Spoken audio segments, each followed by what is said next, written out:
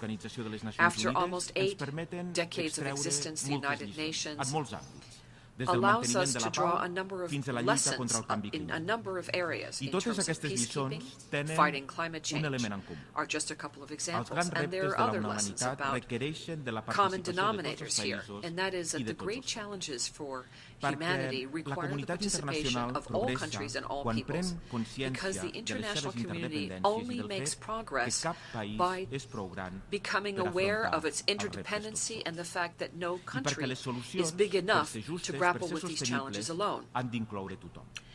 And we also learned that these solutions, to be fair and sustainable, need to include everyone. They need to lay a sound foundation for the future where no one is left behind or alone. And there is the responsibility of the requirement of sharing responsibility fully. And this is how we, Andorrans, believe that efforts must be focused on achieving the Sustainable Development Goals, strengthening economic institutions and all aspirations of the international community, which have resounded throughout this General Assembly. You know that you can count on Andorra to continue making headway together. Thank you very much. On behalf of the Assembly, I wish to thank the head of the government of the Principality of Andorra for the statement just made, and I request protocol to escort His Excellency. The Assembly will now hear an address by His Excellency Philippe Joseph Pierre, Prime Minister and Minister for Finance, Economic Development and Youth Economy of St. Lucia. I request protocol to escort His Excellency.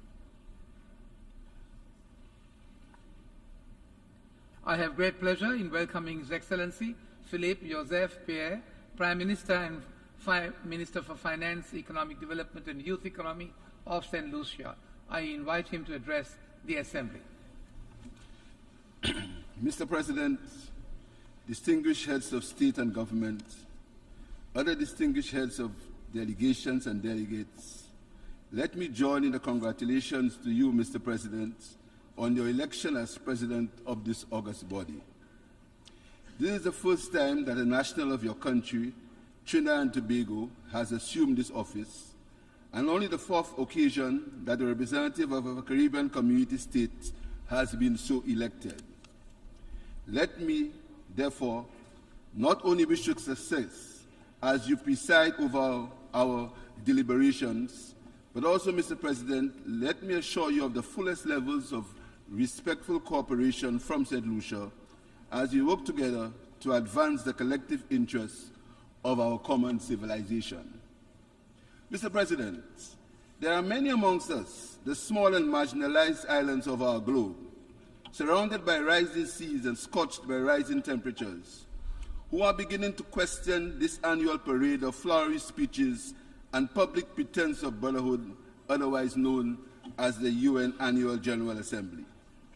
What is the point, we are beginning to ask, of meeting here every year when every time the international community is called upon to take the agreed collective actions on the critical issues affecting the poor and the powerless, there is always some hesitation, some delay, once we vacate this historic building.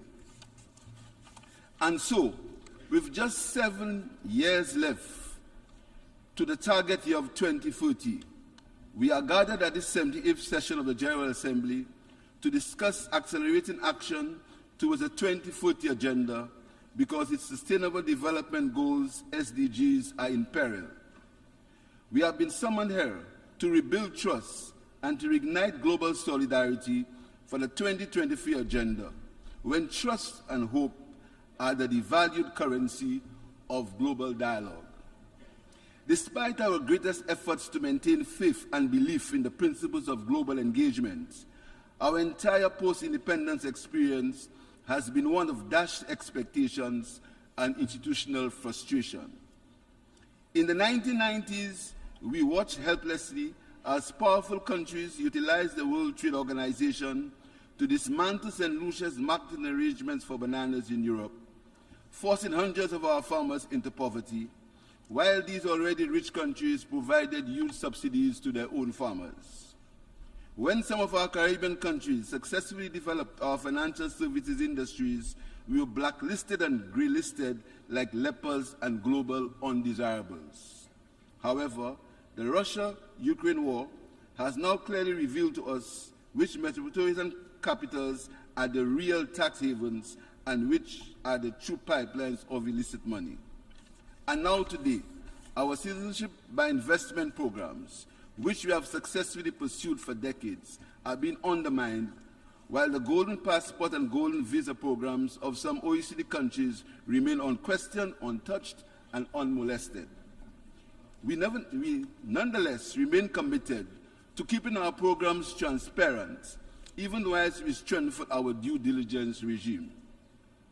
Mr. President, St. Lucia has come to this 70th session to say there must be justice in the relations between developed and developing countries, and that we are no longer willing to come to this annual parade merely to lend our voice to support of this or that global conflict, or to condemn whoever, from year to year, is the new global enemy. No powerful nation's global agenda is more important than our own, and we insist that our legitimate concerns be listened and be acted upon.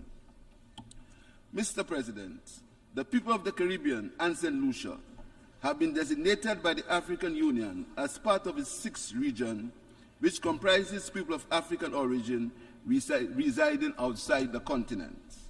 We feel ourselves obliged to seek justice for reparations for the crimes against humanity that tore our ancestors from our African homeland and enslaved them in the lands of the Western Hemisphere. It is laudable that for the last decade and a half, the United Nations has been observing the 23rd August as the International Day of Remembrance of the victims of slavery and the slave trade. The UN is also to be commended for proclaiming International Decade for Peace for People of African Descent, which ends in 2024, and we look forward to the proclamation of a second decade.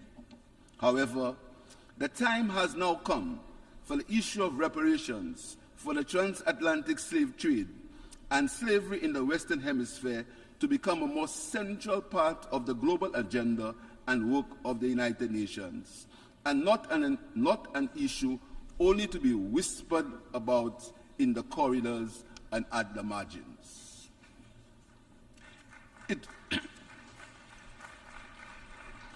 It was the 400 years of the enslavement of Africans and colonialism that has led to the need today for action to achieve the UN's Sustainable Development Goals.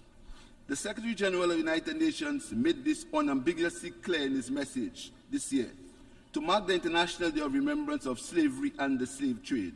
He said, "We can draw a straight line from the centuries of colonial exploitation to the social and economic inequalities today." Reparations for slavery, Mr. President, therefore mean that the countries which benefited and developed from 400 years of free labor from enslaved humans should now pay back for that free labor. We urge that the UN embraces this principle as a central part of its work in the coming years, with set goals, timelines, and programs of action. In the same way, Mr. President, we cannot speak of accelerated action for the sustainable development goals for developing countries when developed countries do not treat the climate challenges facing developing countries with the urgency and importance they deserve. These challenges not only negatively impact our economic growth, but they threaten our very existence. Yet, developed countries behave as though they are blameless and not responsible to repair and compensate for the damage they have inflicted on our planet. Have they not understood that climate change is a danger not only to the existence of small island states, but to the survival of all countries today and not tomorrow? In just about 2 months, we shall be traveling yet again to another conference on climate change, COP28 in Dubai. We will be doing so with the current extreme and extraordinary weather events graphically demonstrating the gravity of the climate crisis. On behalf of the people and government of St. Lucia, I extend sincere sympathies to the people and governments of the Kingdom of Morocco, Libya, and the other countries that have recently suffered the obvious ravages of climate change. The new manifestations of the crisis are signaling to us that the goal of 1.5 degrees Celsius to stay alive is now very much at risk. It is said that the Roman Emperor Nero fiddled while Rome burnt. We cannot continue to be like Nero-like, talking away while the planet is literally burning and sometimes drowning. If COP28 is to be transformational and not another disappointing Nero-like conference, then it must deliver an ambitious global climate action plan to 2030 if it is to answer to the necessity for climate justice for developing countries like St. Lucia. Having said this, Mr. President, I wish to reiterate, however, that what is critically needed is a complete reform of the global financial system to make development financing truly developmental and climate financing truly just. As has been said so many times before, and in so many different fora, and by so many small island developing states, the negotiations and the agreements for developmental assistance for these states must take into account their peculiar vulnerabilities. Consequently, one area where accelerated action is certainly necessary is that of the adaptation of Multidimensional Vulnerability Index, MVI, for small island developing states, in order to replace the gross national income per capita as a primary measure for concessionary financing. Another measure that should be considered is the Recovery Duration Adjuster, RDA, as proposed by the Caribbean Development Bank, which measures the internal resilience capacity of a country after a shock or natural disaster. It is past time for the multilateral development banks and international financial institutions to introduce these reforms. But global financial reform has to be comprehensive and radical, as put forward in 2 recent proposals, which I commend to this august body and to international financial institutions. The first is the Bridgetown Initiative, presented last year by my CARICOM colleague, Prime Minister Mia Mottley of Barbados, which argues for resilient finance mechanisms that will address both the climate and developmental crisis facing developing countries. The second is the UN Secretary General's SDG stimulus to deliver Agenda 2030, tabled in February this year. Both plans are an appeal for immediate action, and they provide a practical pathway to sustainable development and climate justice. There is therefore no deficit of ideas for reform of the international financial architecture. There is simply a dearth of goodwill. Mr. President, In the declaration issued in 2015 on the adoption of a 2040 agenda for the Sustainable Development Goals, it was said that there can be no sustainable development without peace and no peace without sustainable development. Today, 15 years later, we are in a world without peace and the Sustainable Development Goals are in jeopardy. How can trust and global solidarity for sustainable development be rebuilt when the unwarranted Russian war in Ukraine rages on, with its collateral economic damage to other countries the world over, of biting inflation, particularly on high food prices, high oil prices, and shortage of food? If trust and global solidarity for sustainable development are to be rebuilt, the unjust, unilateral, and inhumane economic embargo against the people of Cuba must be immediately withdrawn.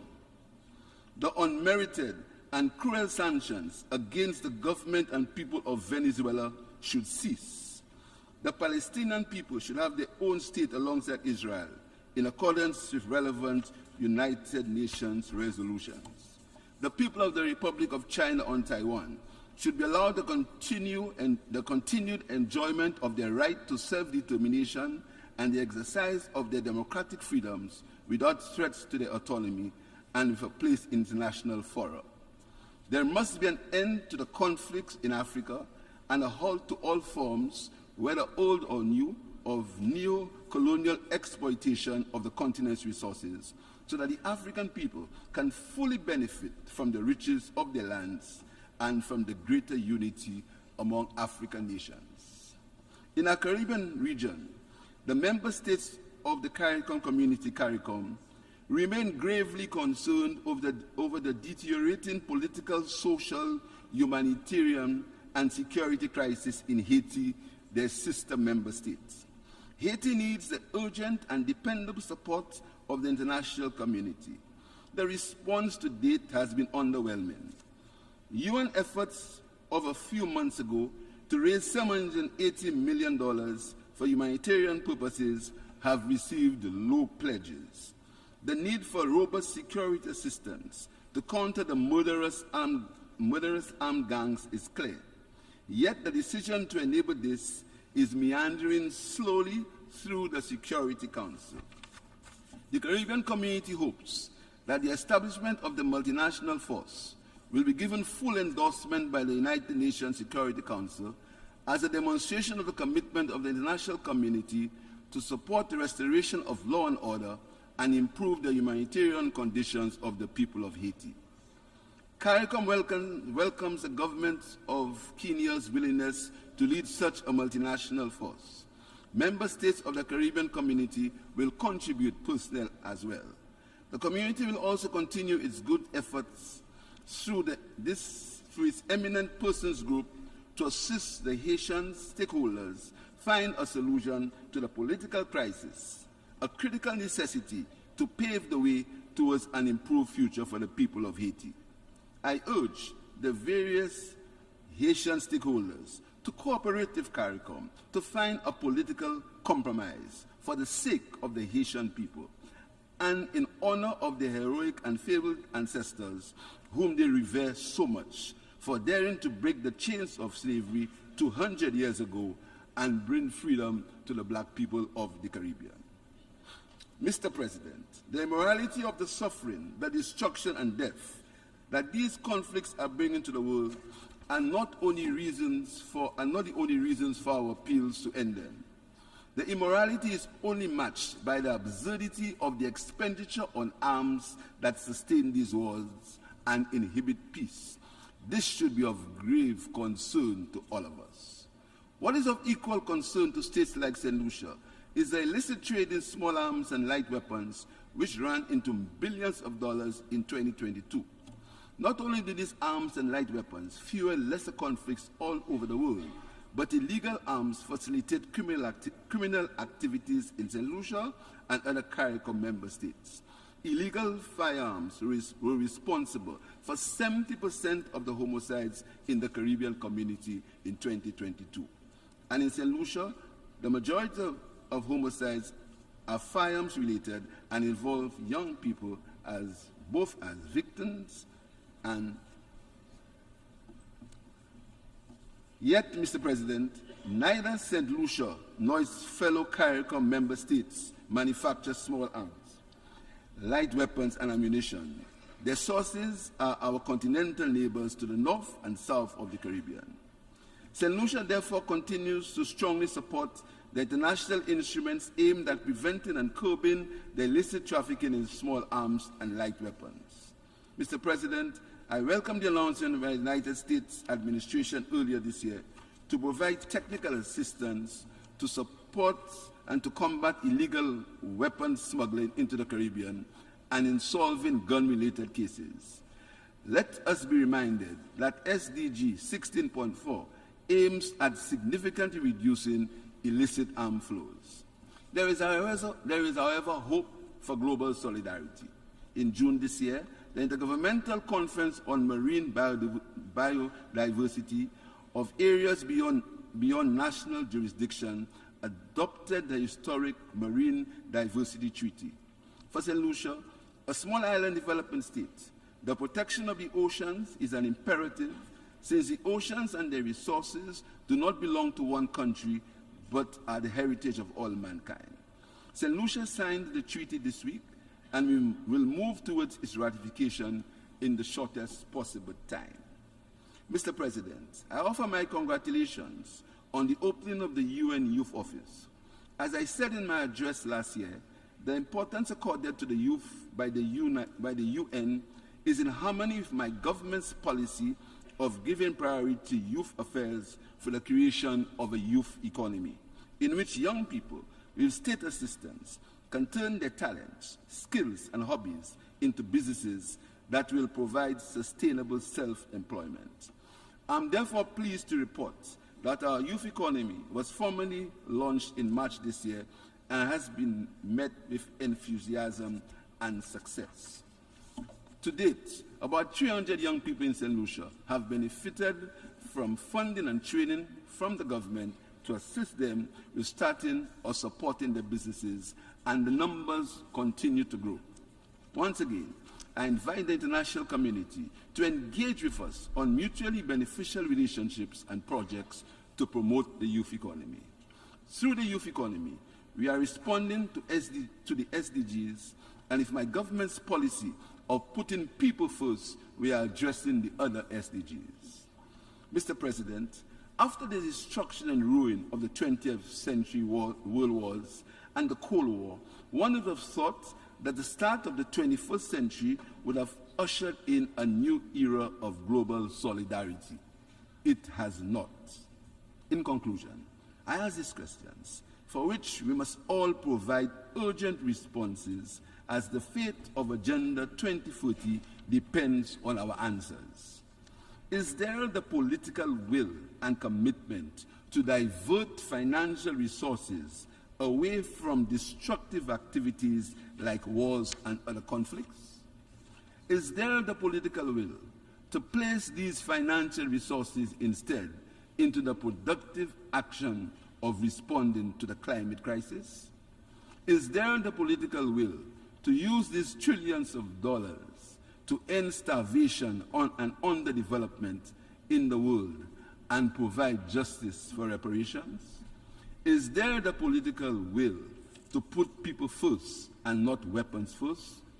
Is there the political will to develop trust and build a lasting peace that will rekindle our sustainable development goals and lead towards prosperity, progress, and sustainability for all?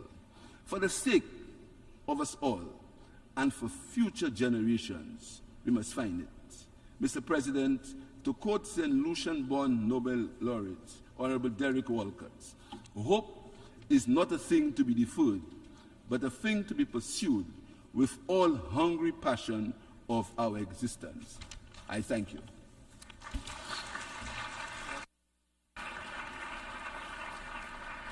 On behalf of the Assembly, I wish to thank the Prime Minister and Minister for Finance, Economic Development and Youth Economy of St. Lucia for the statement just made, and I request protocol to escort His Excellency. The Assembly will now hear an address by His Excellency Sithiweni Ligamamada Rabuka, Prime Minister and Minister for Foreign Affairs, Climate Change and Environment, Civil Service, Information and Public Enterprise of the Republic of Fiji. I request protocol to escort His Excellency.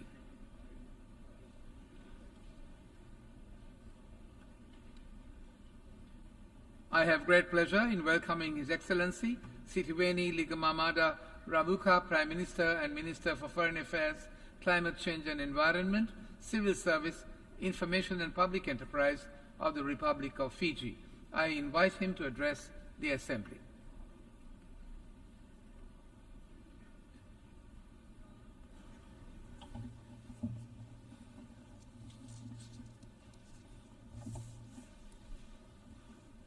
The President of the United Nations General Assembly, Your Excellency Dennis Francis, Secretary General Antonio Guterres, fellow leaders, Excellencies, ladies and gentlemen, a very good afternoon to you all.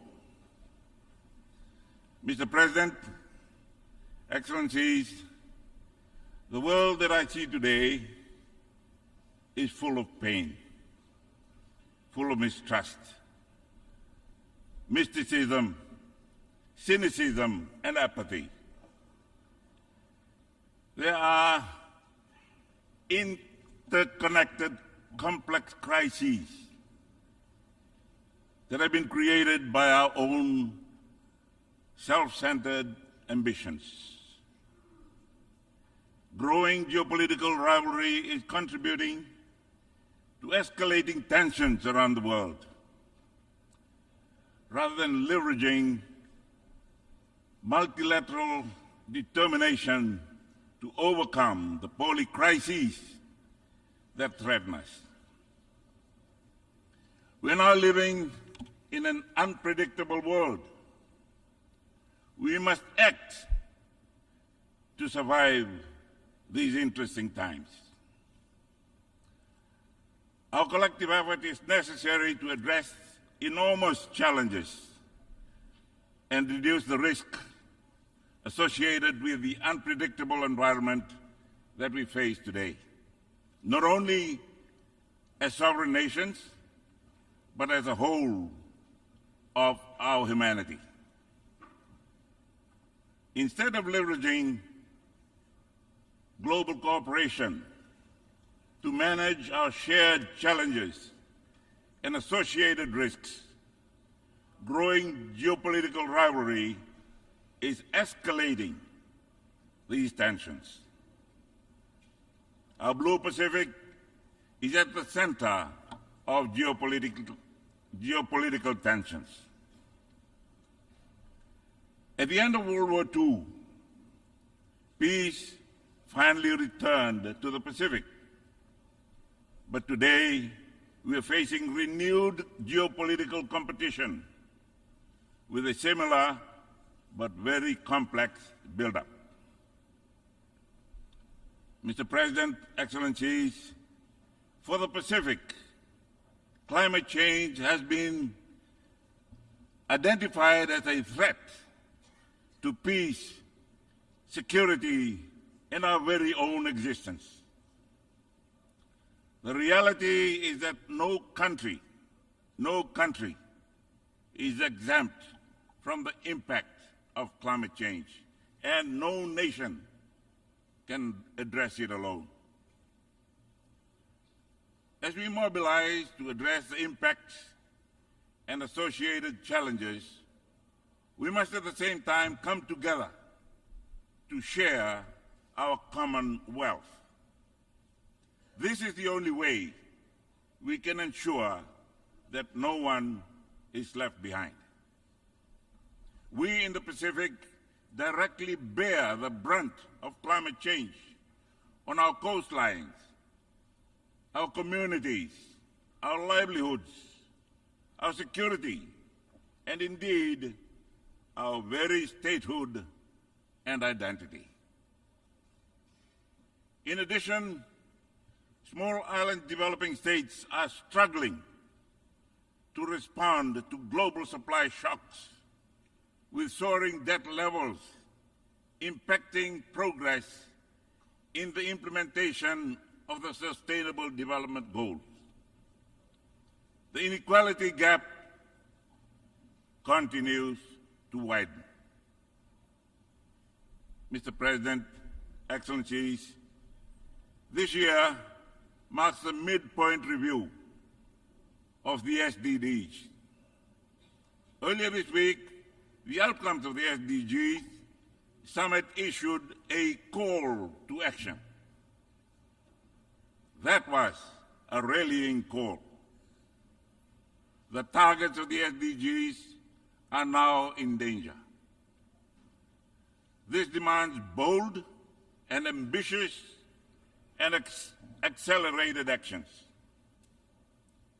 In that regard, Fiji is committed and will continue to support the Secretary General's Our Common Agenda in the acceleration of the implementation of the Sustainable Development Goals.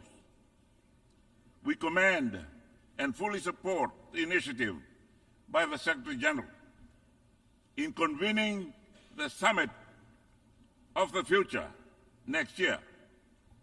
It is pivotal, a pivotal opportunity to leverage global cooperation addressing critical challenges in the lead-up to 2030. In our commitment towards achieving the 2030 Agenda, we presented our second voluntary national review on Sustainable Development Goals in July this year. It is clear from the review that this is a watershed moment. We only have 7 years left. That underscores the need to forge stronger and robust partnerships to respond to the call to action. Mr. President, Excellencies, the COVID-19 pandemic conflated the impact of recent natural disasters and worsened the burden on all sectors of the Fijian economy. We experienced a significant economic downturn as tourism, the backbone of our economy, came to a virtual standstill. Our economy is now on the recovery path led by the tourism sector, which has rebounded to pre-pandemic levels. Mr. President and Excellencies, our challenges are interconnected. They must be addressed by integrated responses through effective multilateralism. International cooperation and solidarity are essential to protect our collective interests through targeted engagement. Peace and security are fundamental for sustainable development. Fiji will continue to uphold global peace and security, as we have done for the last 4.5 decades. I'm proud to be standing here, having commanded 2 of our peacekeeping battalions. Currently, our peacekeepers are participating in 6 United Nations missions, contributing to the search for peace.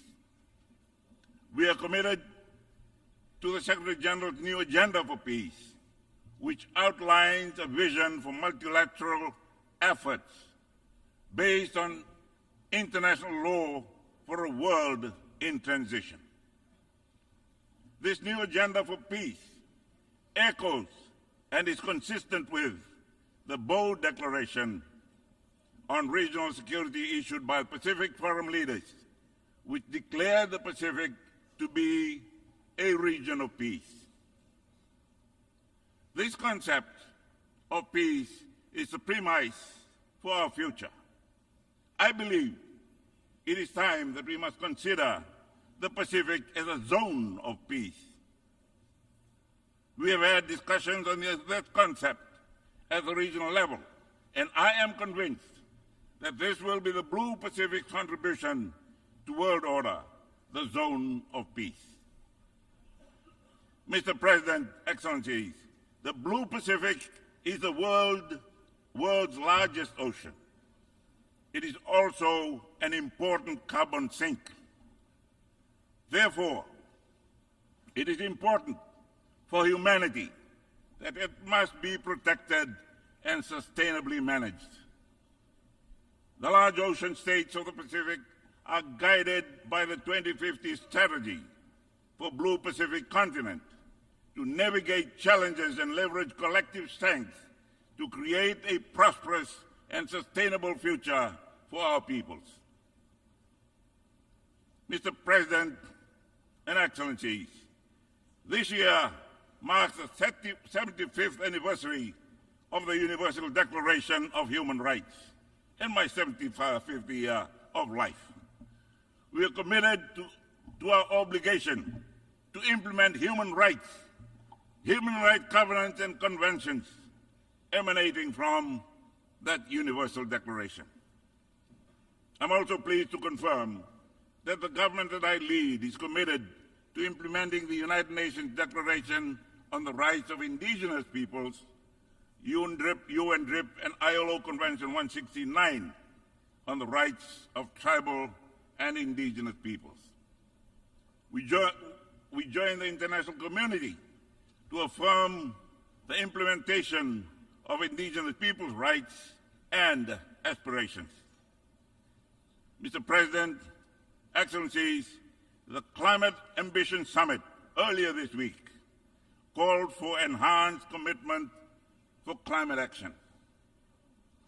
We must commit not only to reduce emissions, but also support vulnerable communities and foster climate resilience. We look forward to COP28, in particular the finalization of the Loss and Damage Fund modalities. We remain hopeful that the pledges towards the 100 billion climate finance goal will be met this year. Climate finance is inaccessible, in particular for small island developing states. Therefore, there is an urgent need for reform of the global financial architecture if future targets are to be met. Fiji welcomes the announcement by President Biden earlier this week for his commitment to contribute $11 billion a year to international climate finance to help lower-income countries implement their climate goals. I also commend the United States leadership in the reform of the World Bank, which is geared towards helping low and middle-income countries to access finance. Mr. President and Excellencies, whilst the midterm review of the Sendai Framework for Disaster Risk Reduction 2015-2030 recognized some progress in implementation, there is room for improvement in the pace of implementation. In Fiji, we continue to strengthen our disaster risk reduction approach through building resilient infrastructure, strengthening early warning systems, enhancing community preparedness, improving disaster response capacities, and promoting ecosystem-based approaches. Fiji will continue to deploy humanitarian and disaster relief and rehabilitation to its neighboring countries, including for bushfires, severe tropical cyclones, earthquakes, and tsunami. We are also undertaking climate mobility adaptation strategies. As of today, we have relocated 6 coastal communities out of the 42 communities that have been identified for urgent resettlement and relocation. Mr. President, Excellencies, as a party to the UN Convention on the Law of the Sea, Fiji continues to recognize the significance of ocean conservation and the sustainable use and management. Earlier this week, I joined other leaders in signing the Treaty on Biodiversity Beyond National Jurisdictions, BB&J Treaty, with the intention to ratify as soon as practicable. I'm pleased to report that Fiji will ratify the World Trade Organization Agreement on Fisheries Subsidies after endorsement by the Fiji Parliament last week. To combat plastic pollution, Fiji is actively engaged in negotiations for the new treaty. We urge countries to finalize the treaty by 2024, before it is too late. Mr. President, Excellencies, for small island developing states, the triple burden of non-communicable diseases, mental health, and the climate emergency are straining the health infrastructure and resources. Health financing, infrastructure, supply chain management for medicines, consumables and medical equipment, and workforce retention and deployment and development are critical for Fiji and other small island developing states. The WHO SIDS Voluntary Health Fund established this year will address the technical capacity building needs of SIDS. We encourage development partners to contribute to that fund. Fiji also supports an overarching WHO accord for pandemic prevention, which is currently being negotiated. Equity must be at the center of our global health responses. Mr. President, Excellencies, we welcome the progress made thus far on Multidimensional Vulnerability Index, MVI, to support access to credit through concessional financing and debt relief. Achieving the 2030 Agenda will require a new framework for development finance institutions that is responsive to and relevant in addressing the needs of small island developing states. Mr. President, Excellencies, leaders, the people of Fiji, on whose behalf I address this August Assembly, have given me the responsibility to lead our large ocean state. I cannot fail them. We need genuine and durable partnerships that ensure our collective security, that ensure we facilitate economic prosperity, ensure that we safeguard our resources. It is time to tell it as it is. It is time to be bold and to be blunt, to do what is necessary for our very survival. We want a future where global solidarity and the collective well-being of humanity is the ultimate objective. In the midst of the multifaceted crises that threaten our very own existence, it becomes vital to uncover our resolve and the untapped reserves of courage and resilience within our innermost selves. We all hold the power to be a catalyst for the change that we need. I believe that together we can. Thank you very much.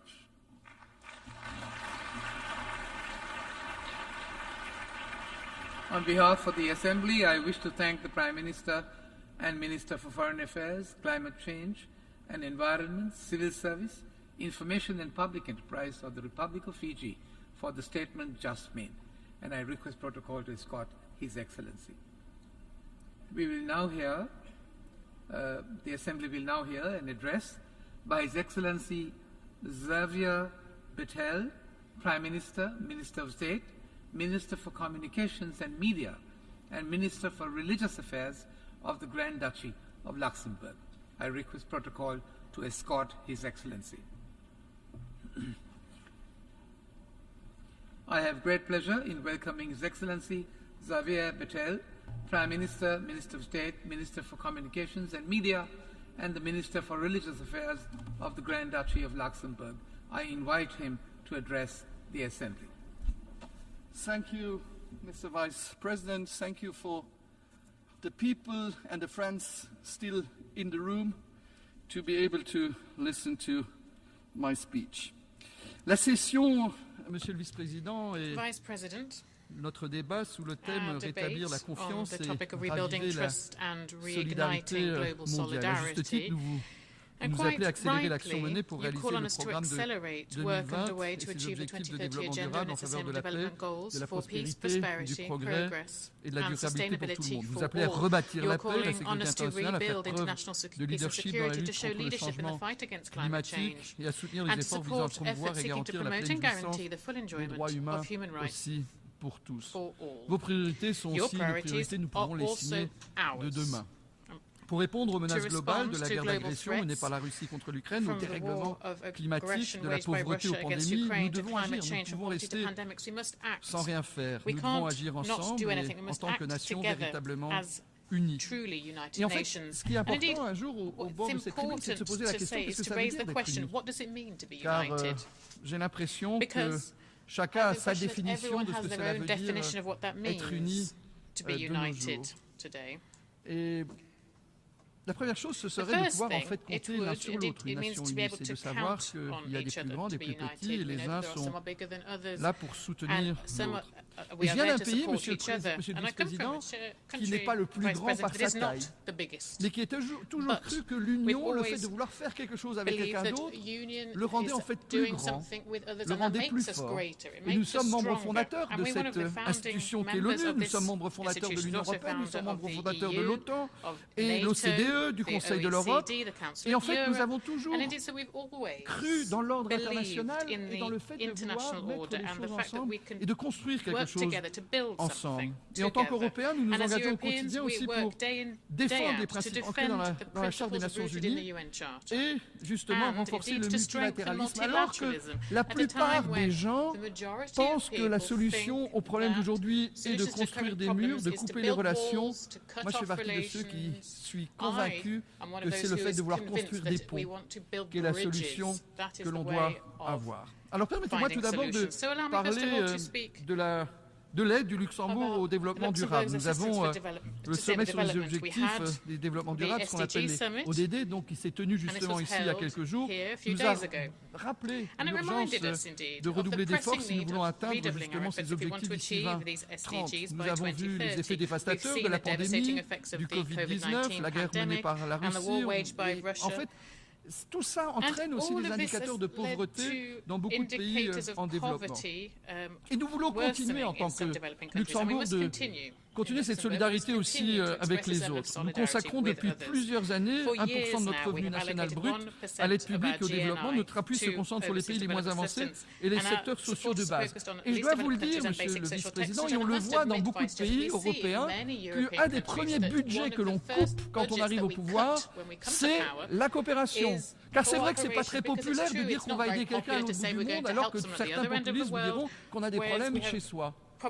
Mais ce n'est pas réaliser que les problèmes que nous avons chez nous, croyez-moi que c'est des problèmes de luxe dans la plupart des autres pays du monde, et que les autres problèmes qu'eux peuvent avoir, c'est des problèmes de survie, alors que la plupart du temps chez nous, ce sont des choses où on pourrait de temps en temps même se passer, je le pense, sérieusement. Et nous avons eu l'honneur aussi de préparer avec l'Afrique du Sud le dialogue de haut niveau sur le financement du développement qui s'est tenu le 20 septembre. Et ça a permis justement d'identifier aussi les pistes pour combler le déficit de financement des ODD en partenariat avec les institutions financières internationales et le secteur privé. Il s'agit aujourd'hui de mobiliser les ressources dont le pays en développement ont besoin pour sortir de l'endettement et assurer le financement. Notre action climatique est certes pas non plus populaire aujourd'hui, car dès qu'on fait des mesures, dès qu'on change en fait le quotidien de chacun, c'est jamais populaire. On le sait, quand on dit on doit changer, ce n'est pas quelque chose que les gens aiment. Mais nous serons jugés par les générations futures si nous ne prenons pas nos responsabilités aujourd'hui. Alors peut-être prendre des mesures impopulaires aujourd'hui, mais si nous voulons aussi leur garder une qualité de vie telle que nous l'aimons, il faut aussi en être conscient. Et ceux qui ne croient pas au dérèglement climatique, et j'ai eu des politiques, j'ai déjà écouté des politiques aussi à cette tribune, qui doutaient presque des changements climatiques. Alors moi je ne sais pas comment c'est chez vous, mais chez nous, nous avons eu des tornados, nous avons eu des inondations, des choses qu'on ne connaissait pas auparavant. Donc ce que l'on regardait à la télé avant, où on se disait « Ah, ça se passe à l'autre bout du monde », ça arrive chez nous. Et ce n'est rien par rapport à certains collègues ici dans cette salle, chefs d'État et chefs de gouvernement, qui ne savent pas si leur pays va résister et exister encore à long terme. Imaginez-vous, ressortissant d'un pays, à vous dire que votre pays risque de disparaître par la fonte des icebergs, la fonte des glaces. Réalisez-le. Qu'est-ce que vous voulez construire pour l'avenir? Comment lutter contre ça? Donc pour nous, on partage l'engagement du secrétaire général et nous avons souscrit, j'avais la chance d'être Premier ministre en 2015 à l'accord de Paris. Il est important de continuer aussi dans ce sens. Et nous allons appuyer les négociations aussi à la COP 28 en vue d'établir un nouveau fonds pour les pertes, aussi les dommages afin d'aider les pays qui sont les plus vulnérables. Nous renforçons aussi notre financement climatique international qui vient s'ajouter à notre APD. Notre gouvernement vient aussi de décider justement d'augmenter la contribution du Luxembourg au Fonds vert pour le climat, 25% pour la période 24-27. Et nous travaillons justement aussi en étroite coopération avec la Banque européenne d'investissement dans le domaine de la finance durable. La place financière du Luxembourg, en particulier la Bourse de Luxembourg, a aussi émis les premiers Green Bonds. Et nous avons ici la mobilisation de capitaux privés. Et pas plus tard que hier, dans notre ambassade, nous avons reçu le collègue du Cap-Vert ainsi que les collègues aussi du Rwanda, où ensemble nous avons pu démontrer que l'on peut joindre le privé et le public si on veut résoudre ensemble. On n'arrivera pas tout seul en tant que pouvoir public. Nous sommes dans, pas l'obligation, mais vraiment dans, si on veut le faire, de mêler aussi d'avoir le privé qui participe. Donc moi, pour ceux qui ne savent pas encore, vous êtes les bienvenus au Grand-Duché de Luxembourg, de venir visiter notre pays, de voir les différentes possibilités qui existent pour joindre le privé au public, pour voir comment on peut aussi avancer dessus. Dear President, and I just listened to the former speaker who spoke about human rights. I'm sure if we would ask all the delegates today what means human rights for one and the other, it's a shame that still in 2023, human rights depends where you are born. It depends of your religion. It depends if you're a girl or a boy. It depends of your sexual orientation. Today, to know that depending on your place of birth, the human rights are different for the one than for the other is still a shame to have that in 2023. And it's not about human rights, it's also about civil rights, economic rights, rights to education, rights to be different, rights of diversity, rights of women, rights of the capacity to choose yourself, and not that someone else thinks he knows better what is good for you. That's the reality still in 2023 when we speak about human rights and universal human rights, and when we speak about United Nations. No, we are not united when we speak about human rights. The definition of human rights depends still today where you were born. And I can tell you that's not the best success that we have. And we still celebrate the 75th anniversary of the Declaration of the Human Rights. And for us, the defense of human rights for women and for children will stay a priority. And we are also proud to have supported an initiative about the decision also to create an institution for the people who disappeared in Syria. For us, we have to fight intolerance. And I would ask you just to be intolerant to intolerance. Is it still normal that nowadays in some political parties try to explain us, for example, that Second World War was not such a terrible period? Just go to Auschwitz and see what happened in Auschwitz, where millions of Jewish people were killed. They were killed because they were Jewish, they were gypsies, they were gays, or they were left-wings. Go there, you will see thousands and thousands of luggages. You will see crutches, you will see hairs, you will see glasses. And people were just a number. This was what happened on my continent. And we still today, some people think that this is just a small part of our history. I thought we would learn from the past when I see what happened also after the Second World War. When you see today that being gay, being lesbian, being trans is still a death penalty. If you realize I'm myself gay, it's not my choice. I didn't wake up in the morning to ask myself, oh, why I'm gay today. The most difficult part was to accept myself. And so realize that being gay is not a choice, but being homophobic is a choice. And we have to fight against people who do not accept diversity in our nations. I could continue for all these different words about religions, about anti-Semitism, anti-difference, when we still speak about being a United Nations and wanting to share values together. We still have to play also a role in peace and international security. And when I see the situation in Africa, I have to tell you that I'm not assured about what happened.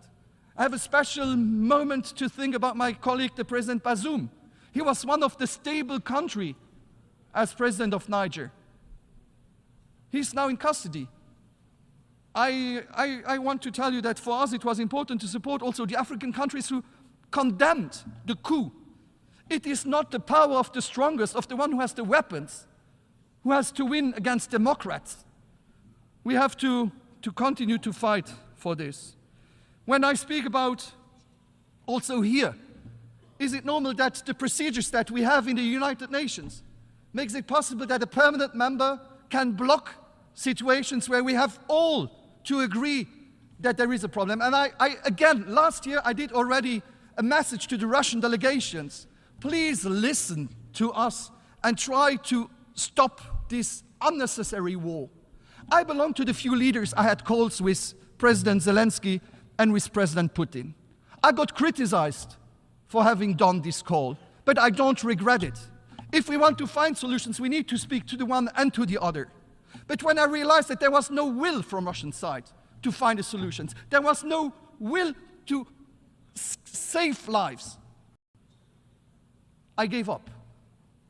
So the Russian delegations, please, there is no reason to kill innocent civilians, to rape women, to kill children. I grew up in peace. I never lived a war. But on my continent, still in ex-Yugoslavia, we had a war not that long time ago. And if I'm free in front of you, it's because other countries supported Luxembourg. I have an American military cemetery with thousands of young guys and girls. They didn't even know where my country was, and they died for me to be able to sit in a free country today. And that's the reason why we won't leave Ukraine alone. Ukraine has no choice, and we cannot accept that the power and to this decision is the decision of the biggest neighbor who decides what is good for you. I had it in my life when Germany thought they would know what is better for Luxembourg than we do. And so we will continue to support Ukraine, and we want them leave alone. And we need to make it understand to the Russians that they did the wrong decisions. And we need also to sue. We cannot accept that crimes has been done and won't be punished. Dear friends, it's the 8th time that I'm able to make a speech in front of you, being Prime Minister now for 10 years, since 2013. And I'm proud about the contributions and the work my country has done also during this period in the United Nations. We have been an active member of the Security Council between 13 and 14, and during this strong experience, we also wanted to re-propose a candidature in 2016 for the Security Council for 31-32. In 13, we also decided to be a candidate for the Council of Human Rights, and we've got elected in October 21 for the mandate 22-24. In October 22, we presented also our candidature for the Council Executive of UNESCO for the period 25-29. It's not to be candidate just to be candidate or to sit in a room. We want to have an added value when we put candidature also. We want to continue to fight for what I told you before. We want to continue for being United Nations, what it means to be united. And if we have differences, to respect, but I try at least to convince, to exchange, and to move on to closer united nations than we have it done before, with young people, with a civil society. And we should think really about the procedures also, with the fact that with the procedures we had, usually we do procedures where everything is okay, but we realize then we have troubles with a permanent member, it is difficult to move on. And also, we have to give a voice to the African countries today in these institutions too. Dear President, just to conclude, we will be a united nation, as I told you before, where wherever you get born, wherever your parents did, whatever religions they have, whatever your sexual orientations be, your political orientations will be, you will be able to have the same right to live, to be educated, and to be as you are, and not like other people would love you to be. Thank you so much.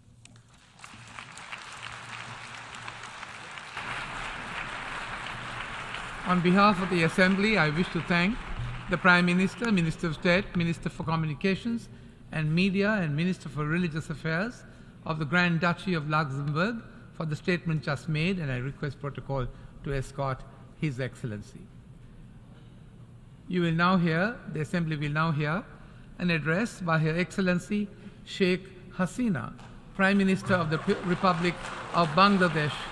I request protocol to escort Her Excellency.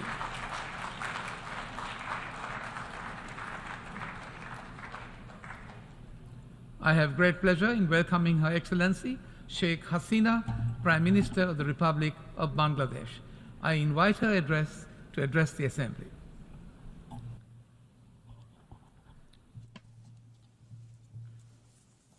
Bismillahirrahmanirrahim. Honorable President, I am reading out the shorter version of my main speech due to time constraint. The original speech has been tabled of my statement outside. Due to time constraint. Thank you very much. The copies of the original and longer version have been provided to you all. মাননীয় সভাপতি, আসসালামু আলাইকুম এবং শুভ অপরাহ্ন। Mr. President, Assalamu alaikum and আমি good afternoon. আজকে এখানে আমার 19তম ভাষণ সাধারণ অধিবেশনে দিতে এসেছি। I am here today to deliver my 19th জাতিসংঘ statement সাধারণ to the পরিষদের UN General Assembly. ৭৮তম অধিবেশনের সভাপতি হিসেবে নির্বাচিত হওয়ায় মাননীয় সভাপতি আপনাকে জানাচ্ছি আন্তরিক অভিনন্দন। I would like to congratulate আমি you আশ্বাস on your দিচ্ছি সাধারণ election পরিষদের as the সভাপতি President of the 78th session of the United Nations General প্রতিনিধি Assembly. দল আপনাকে পূর্ণাঙ্গ I assure you সহযোগিতা of দিয়ে যাবে। Bangladesh delegation's আমি আপনার full পূর্বসূরি cooperation জনাব throughout the Saba session. কোরসিকেও I also আন্তরিক commend ধন্যবাদ your জানাই predecessor, His Excellency Mr. Saba Kurusi, for his successful steering of the 77th session.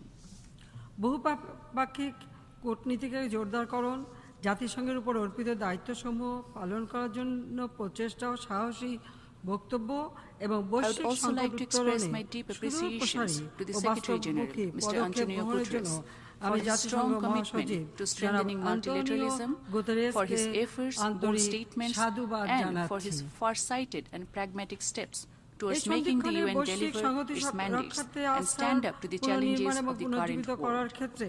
আপনার আহ্বান আমাকে এই পরিষদে বাংলাদেশের At this critical juncture, Mr. President, your call for rebuilding trust and reigniting global solidarity reminds me of the maiden speech by our father of the nation in this August Assembly. Bangabandhu Sheikh Mujibur Rahman stated in his address to this Assembly in 1974, and I quote, "The great economic upheavals that have shaken our world should generate a sense of urgency for building a just economic order. Only a regeneration of the feeling of human solidarity and brotherhood and an acknowledgement of interdependence can bring about a rational solution and urgent action needed to avoid such catastrophe." Unquote. এ প্রসঙ্গে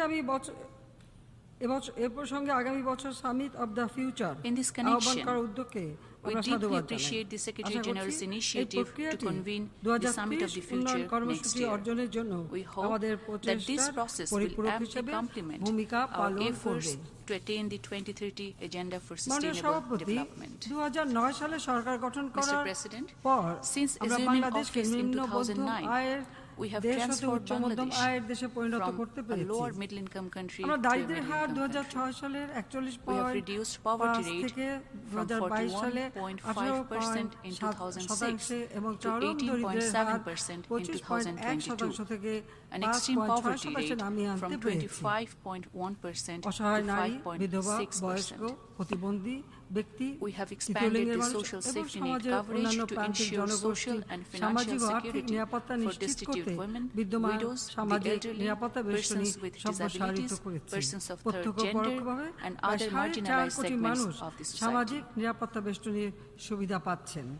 40 million people are receiving the benefits of our social safety net program directly or indirectly.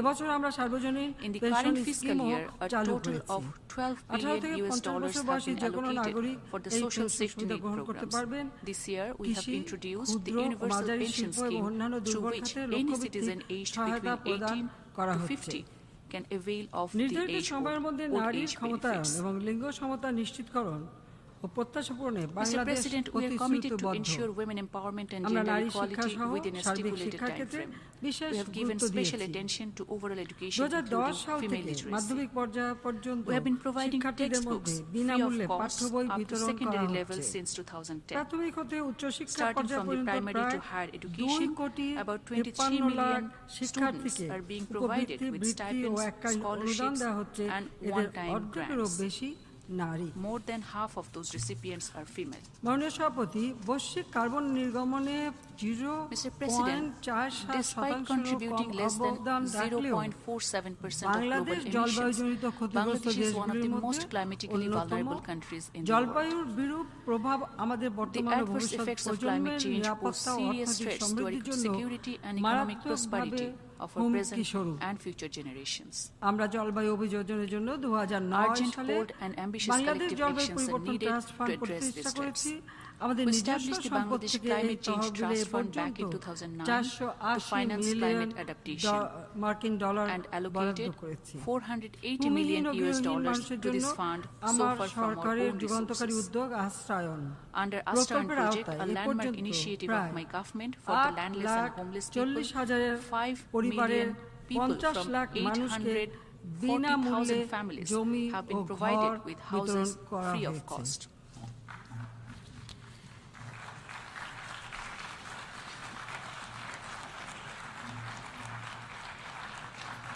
Mr. President, উন্নত দেশগুলোকে অবশ্যই $100 billion প্রতিশ্রুতি পূরণ করতে হবে। জলবায়ু ঝুঁকিপূর্ণ দেশে উন্নয়ন চাহিদার কথা বিবেচনা করতে হবে। আমরা 27তম জলবায়ু সম্মেলনে গৃহীত ক্ষয়ক্ষতি সংক্রান্ত তহবিলের জরুরি বাস্তবায়ন চাই। সমুদ্র পৃষ্ঠের উচ্চতা, লবণাক্ততা, নদী ক্ষয়, বন্যা ও খরাজনিত কারণে জলবায়ু অভিবাসীদের দায়িত্ব ভাগাভাগির ক্ষেত্রে আমি আন্তর্জাতিক সংহতি আহ্বান জানাচ্ছি। বিগত কয়েক বছরের সংযুক্ত সংকটগুলি বিশ্বব্যাপী খাদ্য, জ্বালানি ও পণ্য মূল্য বৃদ্ধি করেছে, যা বাংলাদেশের অর্থনীতির উপর বিরূপ প্রভাব ফেলেছে। আমরা প্রতিটি মানুষের জন্য খাদ্য নিশ্চিত করেছি। নিম্ন আয়ের 1 কোটি মানুষকে সাশ্রয়ী দামে চাল ও অন্যান্য সামগ্রী সরবরাহ করা হচ্ছে। মূল্যস্ফীতি নিয়ন্ত্রণে রাখতে বিভিন্ন উদ্যোগ গ্রহণ করেছি। at affordable 2022 সালে গ্লোবাল ক্রাইসিস রেসপন্স গ্রুপ গঠন এবং এর মাধ্যমে বৈশ্বিক খাদ্য, শক্তি এবং অর্থনৈতিক সংকট মোকাবেলার প্রচেষ্টা অব্যাহত রেখে বিভিন্নমুখী সমাধান প্রদানের জন্য আমি জাতিসংঘ মহাসচিবকে বিশেষভাবে আন্তরিক ধন্যবাদ জানাচ্ছি। আমরা গভীরভাবে উদ্বিগ্ন যে ব্ল্যাক সি গ্রেন ইনিশিয়েটিভ অকার্যকর হয়ে পড়েছে এবং এ ব্যবস্থা দ্রুত পুনরুদ্ধারের জন্য আমি সংশ্লিষ্ট সকলকে আহ্বান জানাচ্ছি। এছাড়াও আমাদের মতো দেশগুলোর জন্য নিরবিচ্ছিন্নভাবে সারের প্রাপ্যতা নিশ্চিত করতে হবে। ভিশন 2041 এর আওতায় স্মার্ট বাংলাদেশ বিনির্মাণে আমার সরকার বিপুল বিনিয়োগ করেছে এবং এর মাধ্যমে আমরা আমাদের দেশকে এমন একটি উচ্চ আয় দারিদ্র্যমুক্ত উন্নত দেশে পরিণত করতে চাই যা বিজ্ঞান ও প্রযুক্তির যথাযথ ব্যবহার এবং নিত্য নতুন উদ্ভাবনের পথ উন্মুক্ত করবে। মাননীয় সভাপতি, বাংলাদেশে কমিউনিটি ক্লিনিক প্রতিষ্ঠার মাধ্যমে আমরা প্রাথমিক স্বাস্থ্য পরিষেবা তৃণমূল পর্যায়ে পৌঁছে দিতে অভাবনীয় সাফল্য অর্জন করেছি। বাংলাদেশের এই সাফল্য এই সাধারণ পরিষদ দ্বারা স্বীকৃত এবং প্রশংসিত হয়েছে। প্রতিবেশী দেশগুলোর সঙ্গে সমুদ্র সীমার শান্তিপূর্ণ সমাধানের পর সুনীল অর্থনীতি বাংলাদেশের উন্নয়নের নতুন দিগন্ত উন্মোচন করেছে। আমরা বিশ্বাস করি সামুদ্রিক সম্পদের টেকসই ব্যবহারকে কাজে লাগানোর জন্য সমুদ্রের আইন সম্পর্কিত জাতিসংঘ কনভেনশনের বিধানগুলির কার্যকর বাস্তবায়ন একান্তভাবে আবশ্যক। একদিন আগে আমি জাতিসংঘের সাগর সম্পর্কিত আইন অনুযায়ী দেশসমূহের জাতীয় অধিকারভুক্ত এলাকার বাইরে সামুদ্রিক জৈব বৈচিত্র্যের সংরক্ষণ এবং টেকসই ব্যবহারের জন্য biological diversity of areas beyond national jurisdiction BBNG চুক্তি স্বাক্ষর করেছি। মাননীয় সভাপতি, জাতিসংঘ শান্তিরক্ষা কার্যক্রমে আমাদের অবদান বিশ্ব শান্তি ও নিরাপত্তার প্রতি আমাদের অঙ্গীকারেরই বহিঃপ্রকাশ। অদ্যাবধি 1,88,000 বাংলাদেশি নারী ও পুরুষ 40টি দেশে 55টি শান্তিরক্ষা মিশনের দায়িত্ব পালন করছে। জাতিসংঘ শান্তি বিনির্মাণ কমিশনে নেতৃত্ব প্রদানের মাধ্যমে এবং নিজেদের অভিজ্ঞতার আলোকে আমরা সংঘাত পরবর্তী পুনর্গঠন প্রচেষ্টায় কাজ করে যাচ্ছি। জাতিসংঘের প্রতিরোধ কর্মসূচি বাস্তবায়নে জাতিসংঘ শান্তি বিনির্মাণ কমিশনের কার্যক্রমকে আমরা পুরোপুরি সমর্থন করি। মাননীয় সভাপতি, আমরা বৈশ্বিক সন্ত্রাসবাদ এবং সংশ্লিষ্ট হুমকি নিয়ে চিন্তিত, যা প্রতিনিয়ত তথ্যের অপব্যবহার এবং যোগাযোগ প্রযুক্তি ব্যবহার করে নতুনভাবে আবির্ভূত হচ্ছে। আমার সরকার চরমপন্থা এবং সন্ত্রাসবাদের বিরুদ্ধে শূন্য সহনশীলতা নীতি গ্রহণ করেছে। বিভিন্ন ধর্মীয় বিশ্বাসের মানুষের মধ্যে বিদ্যমান সাম্প্রদায়িক সম্প্রীতি ও শান্তিপূর্ণ সহাবস্থানকে ক্ষতিগ্রস্ত করে এমন যে কোনো কর্মকাণ্ড গর্হিত অপরাধ। বাংলাদেশ সাম্প্রদায়িক সম্প্রীতিতে বিশ্বাস করে। জাতিসংঘ মানবাধিকার পরিষদের নির্বাচিত সদস্য হিসেবে আমরা সারা বিশ্বের আপামর জনগণের মানবাধিকার সংরক্ষণে অন্যান্য সদস্যগণের সঙ্গে কাজ করে যাচ্ছি। আজ এই অধিবেশনে আমি দ্ব্যর্থহীনভাবে ঘোষণা করতে চাই যে বাংলাদেশ সংবিধানের আলোকে গণতন্ত্র, আইনের শাসন ও মত প্রকাশের স্বাধীনতা নিশ্চিত করে যাবে।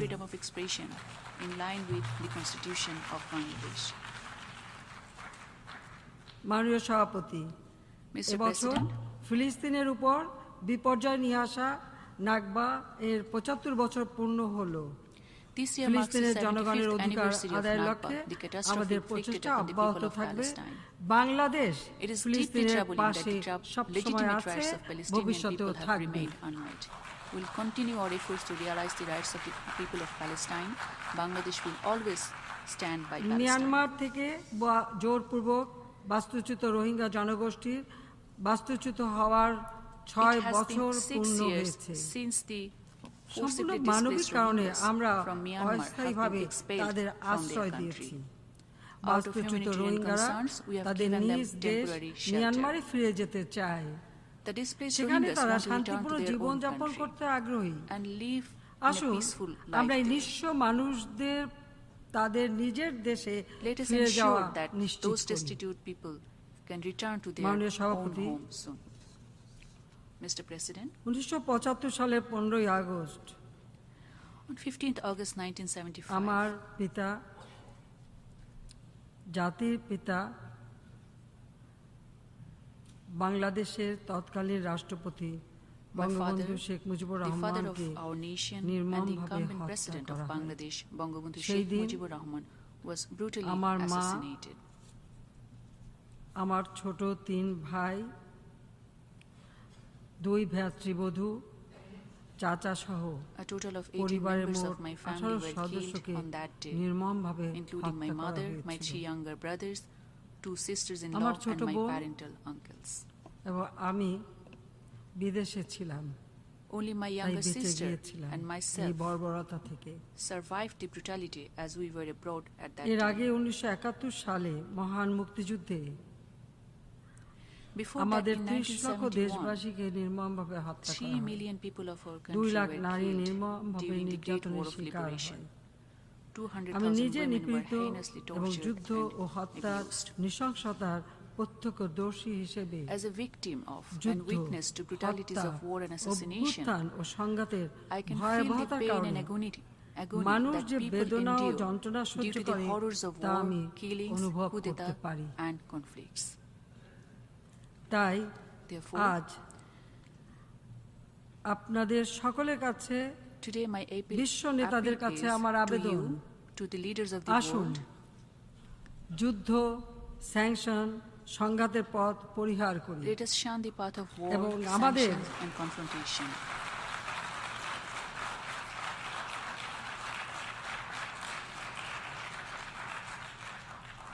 এবং আমাদের জনগণ ও ভবিষ্যৎ প্রজন্মের জন্য স্থায়ী শান্তি, মানব জাতির কল্যাণ এবং অর্থনৈতিক সমৃদ্ধির জন্য সম্মিলিতভাবে কাজ করি। আপনাদের সকলকে আন্তরিক ধন্যবাদ জানাচ্ছি। জয় বাংলা, জয় বঙ্গবন্ধু, বাংলাদেশ জয় বাংলা, জয় Bangabandhu, may Bangladesh live forever. On behalf of the Assembly, I wish to thank the Prime Minister of the People's Republic of Bangladesh for the statement just made. The Assembly will hear an address by His Excellency Mohammed Shia al-Sudani, Prime Minister of the Republic of Iraq. I request protocol to escort His Excellency.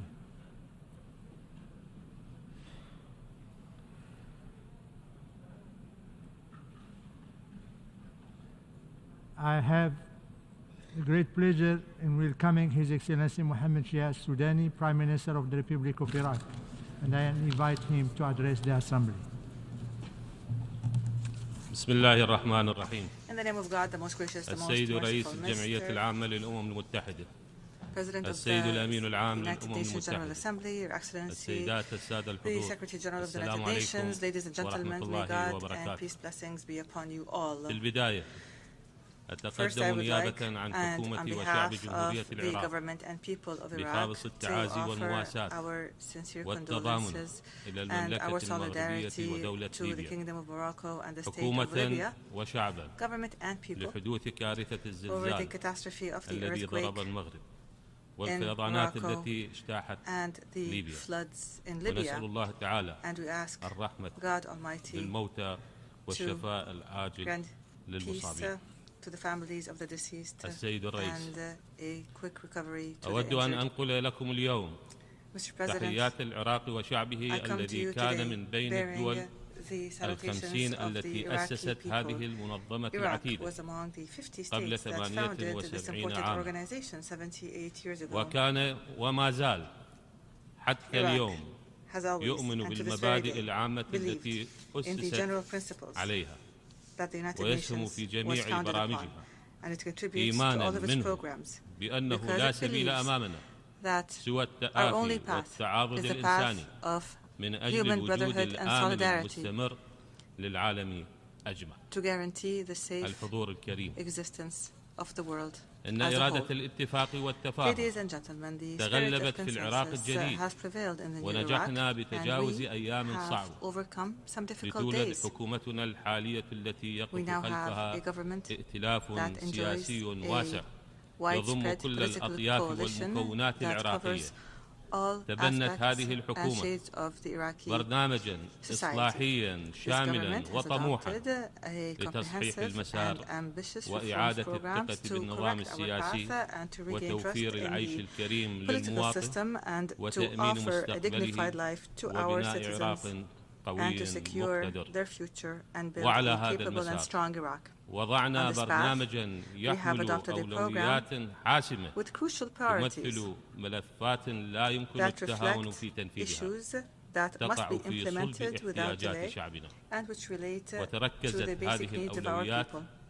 على These توفير فرص priorities العمل include employment وتحقيق opportunities, نهضة واسعة في الخدمات overhauling the ومحاربة services الفقر sectors, ورفع poverty المستوى المعاش eradication, raising the standards of ومكافحة living, الفساد fighting corruption, وتجذير الإصلاحات الشاملة في and الجوانب enacting comprehensive الاقتصادية reforms والإدارية economically وفي and القطاع in المالي the والمصرفي sectors of management, لتجاوز finances, الموروث and الواهن banks للنظم in order الإدارية to overcome السابقة the obsolete التي legacy لم تكن of قادرة على previous تلبية management التحولات systems that were unable واللحاق to keep بالتطور pace with العالمي changes and global advancements. ولقد قطعنا شوطا We have مهما made في هذا important المسار strides خلال مدة this زمنية direction قياسية and in record time. وتطورت البيئة الاستثمارية في العراق The investment climate in لتنفتح على Iraq has الاقتصاد developed العالمي and has opened up وعلى to the الشراكات global المثمرة economy and to وجرى fruitful توقيع العديد من partnerships. We have الاتفاقيات signed في many قطاعات agreements مختلفة in a variety وصار of العراق sectors. بيئة Iraq آمنة has become a تجذب safe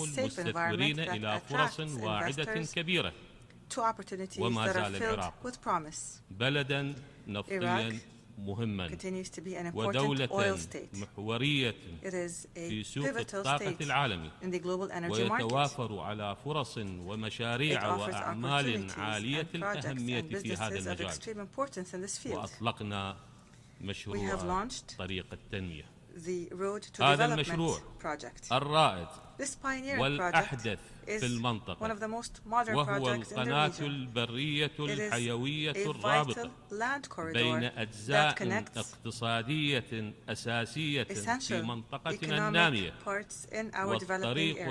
الأنسب It is the best والأفضل للتجارة والتبادل trade الاقتصادي في and المنطقة economic exchange in the وفي region. فضاء النقل It is والاقتصاد important in the field of بات transport يمثل and economy. رؤية This project عراقية is a استراتيجية strategic Iraqi vision, للترابط a والتواصل vision مع العالم of connectivity and والتفاعل outreach to the world, الاقتصادي الإيجابي. and positive economic interaction.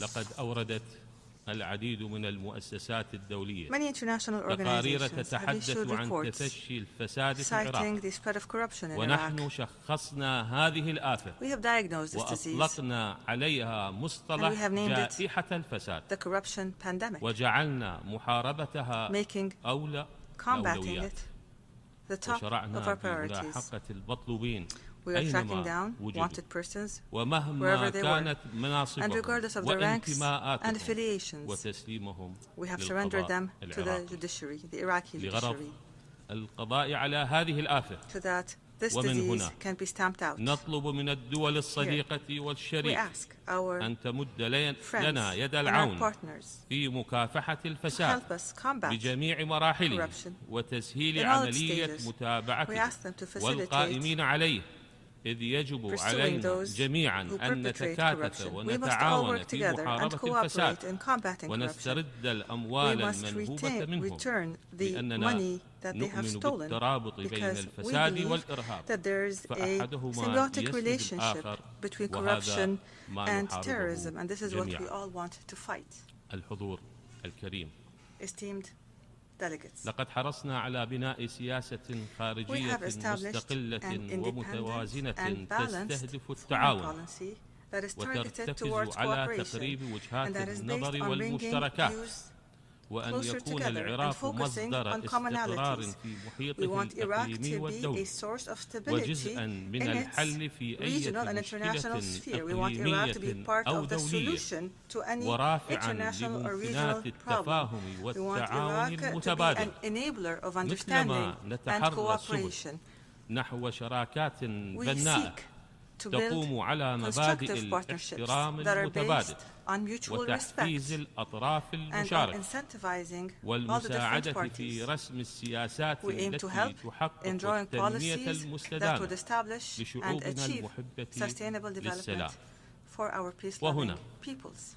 تؤكد جمهورية العراق The Republic of Iraq التزامها بمبادئ القانون الدولي واحترام جميع القرارات الأممية وتصميمها على إقامة أفضل العلاقات مع الجميع ولا سيما دول الجوار، ونرفض التدخل بشؤون بلدنا الداخلية وتحت أي ذريعة كانت وفي الوقت الذي يلزم فيه دستورنا أن لا يكون العراق منطلقا للاعتداء على الدول الأخرى. نطالب الجميع باحترام سيادة العراق وسلامة أراضيه ونحتفظ بحقنا باتخاذ الإجراءات المناسبة على وفق ما أقرته القوانين والمواثيق الدولية لردع أي انتهاك تتعرض له بلادنا. ومن هنا نجدد التأكيد على مد يدنا لجميع دول الجوار من أجل حفظ أمن واستقرار منطقتنا وتقدمها وازدهارها الاقتصادي بما يحقق رفاهية شعوبنا. وعلى ذات المنهج نستهدف تحقيق التكامل الإقليمي وإزالة ما يعرقل التجارة الحرة في المنطقة وتسهيل انتقال الأشخاص والبضائع ورؤوس الأموال عبر الحدود السياسية وربط البنى التحتية ببعضها، وهي فواعل تقلل من احتمال نشوب نزاع مسلح مستقبلا وتحد من تفاقم الصراعات إلى حد كبير. ونرى إمكانية تحقيق التكامل الاقتصادي عبر توحيد ومقاربة السياسات الاقتصادية والتعريفات الجمركية والقوانين وربط البنى التحتية الاقتصادية ببعضها عبر الاستثمار المشترك وعرض الفرص وكبادرة لدفع هذه الجهود نحو التقدم. نعمل على تنظيم مؤتمر بغداد 2023 للتكامل الاقتصادي والاستقرار الإقليمي، ولن نتخذ من سياسة المحاور مسارا في علاقاتنا، بل نتعامل مع الجميع وفق مصلحتنا الوطنية، ونحن ماضون في تعزيز مكانة العراق الطبيعية في ساحة التعاون الدولي وفعل كل ما يعزز الاستقرار. لقد وضعت حكومتنا ملف النازحين والمهجرين ضمن أولوياتها، واتخذت العديد من التدابير الوطنية لإيجاد الحلول المستدامة وضمان عودتهم الطوعية والآمنة إلى مناطق سكناهم الأصلية وإعادة إعمار مدنهم المحررة. كذلك حرصنا على حسم ملف المفقودين والذين غيبوا على أيدي مجرمي داعش وتقديم الدعم المادي والنفسي لعوائلهم وإعادة إدماجهم. ونمضي في العراق In Iraq, we are moving towards endorsing a policy of the protection of civilians so that we would entrench the concept of preserving human rights and respecting international humanitarian law. We train our security forces and we monitor their performance in the field of protecting civilians, especially in terms of any mistakes that are committed in armed conflicts. We also seek to protect civilians during natural disasters. This would make Iraq the first state in the Middle East that adopts such a policy and creates an environment of cooperation between security forces and the citizens. We are making steady progress towards holding local elections in the governorates towards the end of this year, after a 10-year hiatus. These elections are a pillar of decentralization in Iraq. They are an important part of the resilience of the governance system and state establishments. The federal government, through its comprehensive and multiple programs, enjoys the best of relations with the region of Kurdistan and all of the governorates of Iraq on an equal footing. It is in constant contact with the representatives of the region and the local governments in all of Iraq's governorates so that we would transform opportunities to projects that would enhance the development of resources and the Iraqi economy. Ladies and gentlemen, Our region and our country specifically, the land of Mesopotamia, the land between the two great rivers, is suffering from a drought that is a result of climate change, and there is an extreme need to preserve our rights in water resources and international river basins. The natural water bodies in Al-Ahwar, the Iraqi marshes, is one of the lungs of the entire planet. Having these marshes dry out would be a biological, ecological and historic loss to all living beings on this planet. There would be a loss of a human heritage and a chapter in the book of humanity and its civilization. Iraq witnessed the first international treaty, and this treaty was on water, and it was signed 2,550 years ago. Therefore, the cradle of civilization must not be allowed to die of thirst. This environmental disaster will have a harsher impact on Iraq and the region due to the unprecedented increase in temperatures, which turns every aspect of daily life into an almost impossible task. Therefore, Iraq is working on and calling for exerting more efforts between the relevant regional states so that we could work together and we could find an effective coordination mechanism so that we could form a negotiating bloc within the Climate Convention. We call for establishing an integrated mechanism to manage cross-border water resources and to address the effects of droughts and sandstorms and heat waves. We stress the need to mobilize international efforts to guarantee the sustainability of water resources. Here, we call for establishing a regional grouping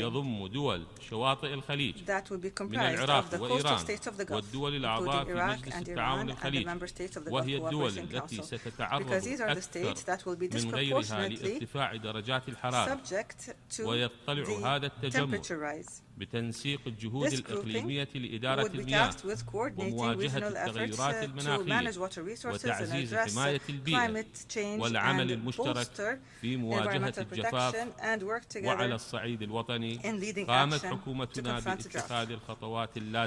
Our government at the national level has taken the necessary measures to lessen emissions and stop gas flaring and the environmental pollution it causes. We have also launched several projects in terms of waste recycling and encouraging the use of clean energy. Our government has endorsed and ratified a national strategy to combat pollution and its impact for the years 2023 to 2030.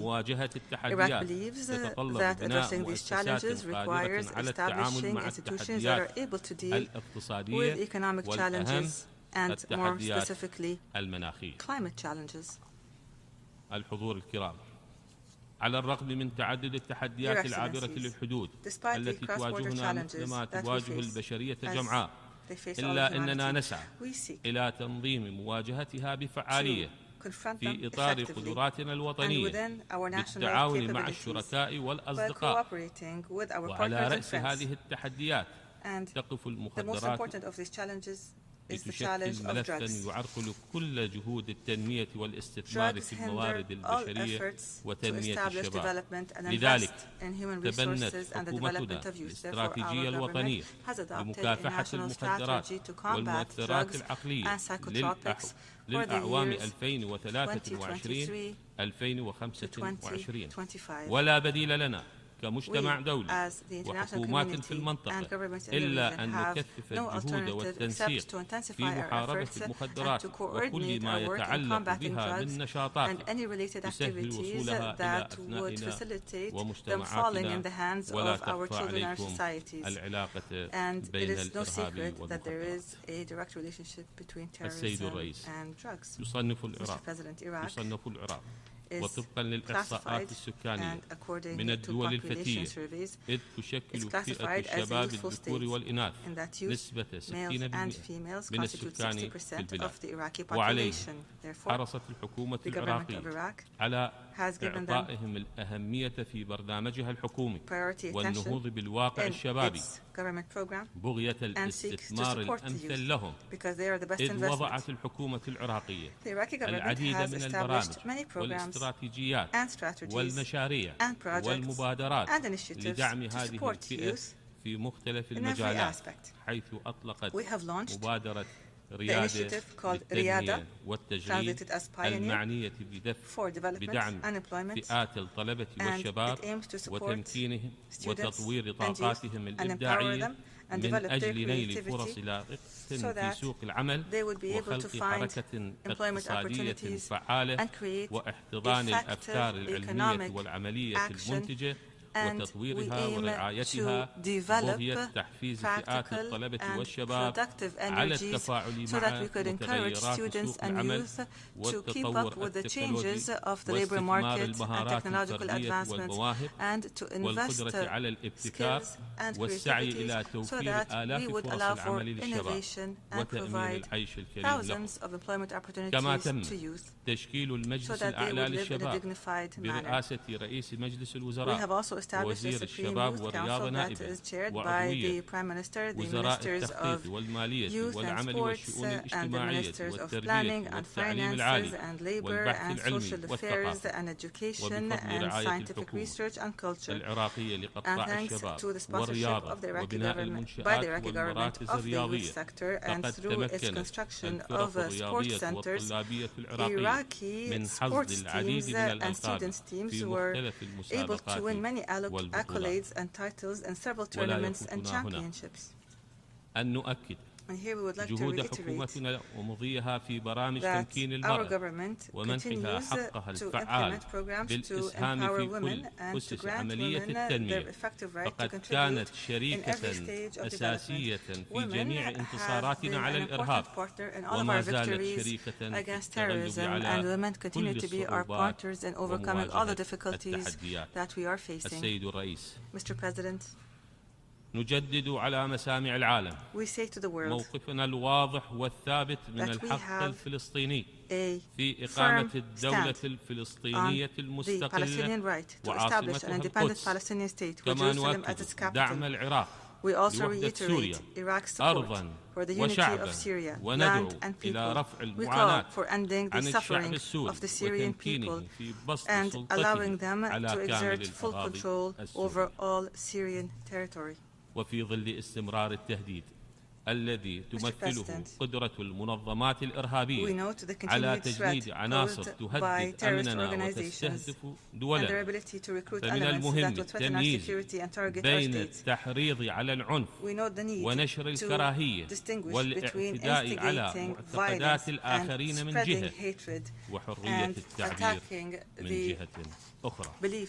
فإن حرق القرآن الكريم جريمة كراهية تستهدف الاعتداء على ربع سكان العالم وآخرين ينظرون باحترام وتقدير للمقدسات، وهو مما لا يمكن سوقه على أنه من حرية التعبير. لقد ذقنا في العراق مرارة التطرف الديني وعرفنا مآلاته، وهذه الأفعال من صلب الدوافع لخلق التطرف والتشجيع نحوه، وما زالت داعش الإرهابية خير مثال أمامنا. لقد حان الوقت لأن يأخذ العراق مكانه الطبيعي في المجتمع الدولي بعد نجاحه الباهر في محاربة الإرهاب نيابة عن العالم والانتصار عليه بمساعدة الأصدقاء والشركاء. وقد سطر الشعب العراقي بطولات خالدة في مقارعة أعتى المجرمين، وكان الدور البارز للمرجعية الرشيدة in battling the most vicious of crimes. And here we would like to note the wise guidance of Grand Ayatollah Ali As-Sistani and his blessed edicts. And we note the valor of all the security and military forces of Iraq in these victories and in their efforts to establish the basis of social peace. With this spirituality, Iraq has become safe and stable, and we will work through productive diplomacy so that Iraq would become a center where brothers and sisters and friends and partners meet to build a region that is safe and prosperous, that serves all of our people. Iraq now enjoys the strength of its resources and its geographic location and the will of its people who confront challenges and who have emerged victorious as always. I thank you for your kind attention. Peace and God's blessings be upon you. On behalf of the General Assembly, I wish to thank the Prime Minister of the Republic of Iraq for the statement just made. The Assembly will hear now an address by His Excellency Gaston Alphonse Brown, Prime Minister and Minister for Finance, Corporate Governance and Public-Private Partnerships of Antigua and Barbuda. I request protocol to escort His Excellency.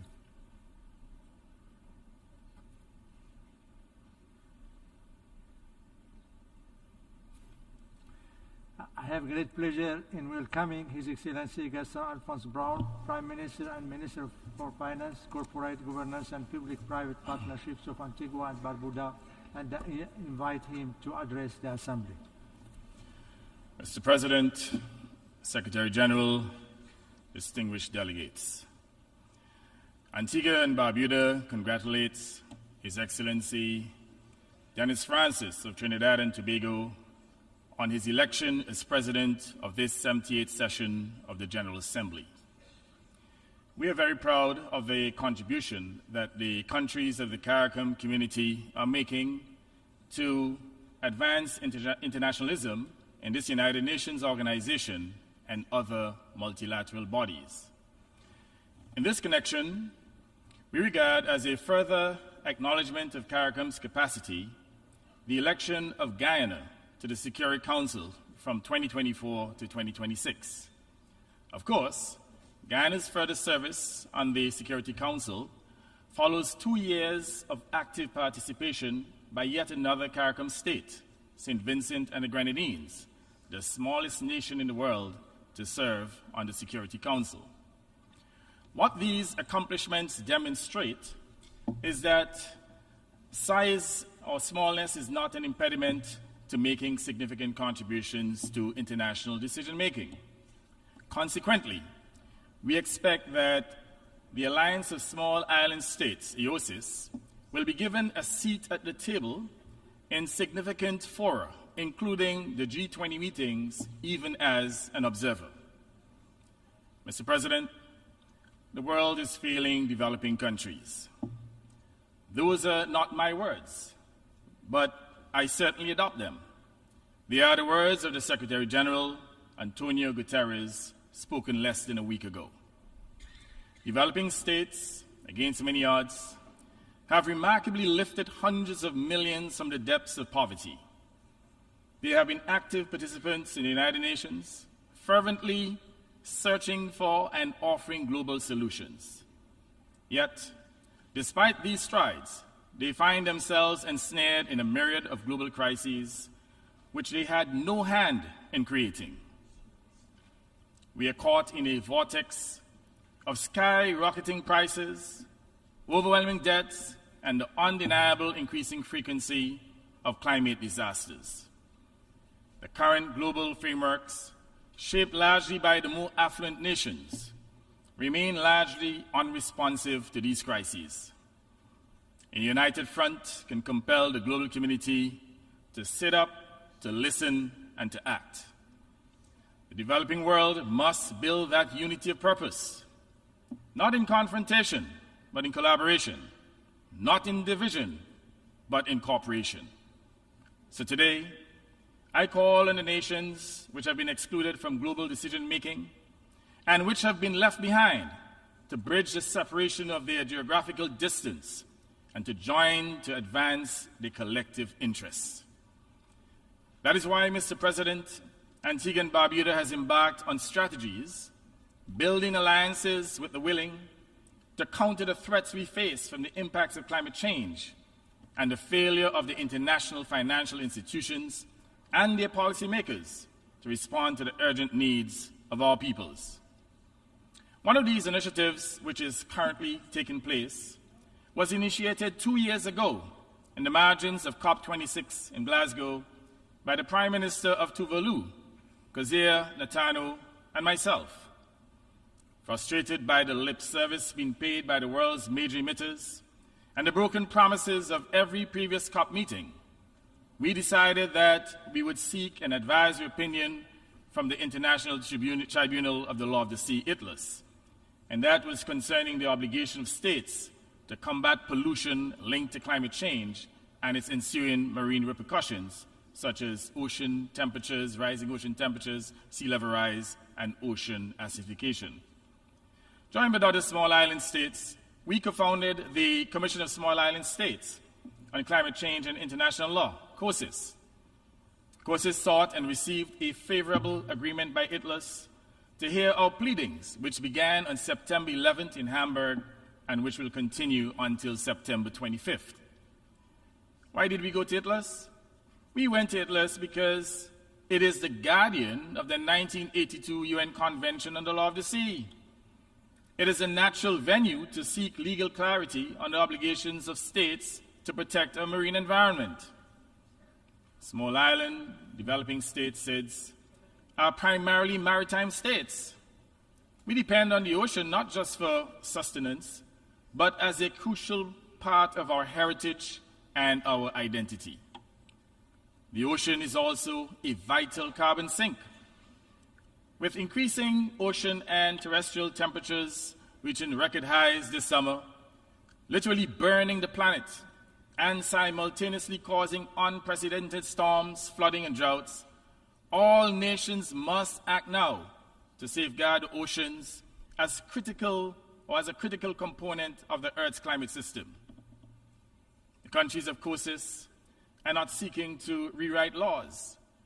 We are seeking clarity on existing ones.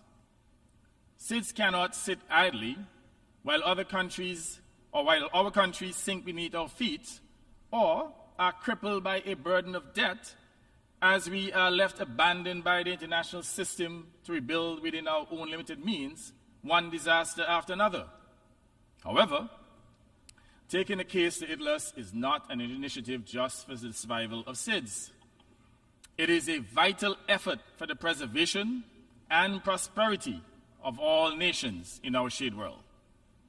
In this connection, Antigua and Barbuda and other members of COSIS will also stand with this General Assembly in its decision initiated by Vanuatu to seek an advisory opinion from the International Court of Justice on the obligations of states with respect to climate change.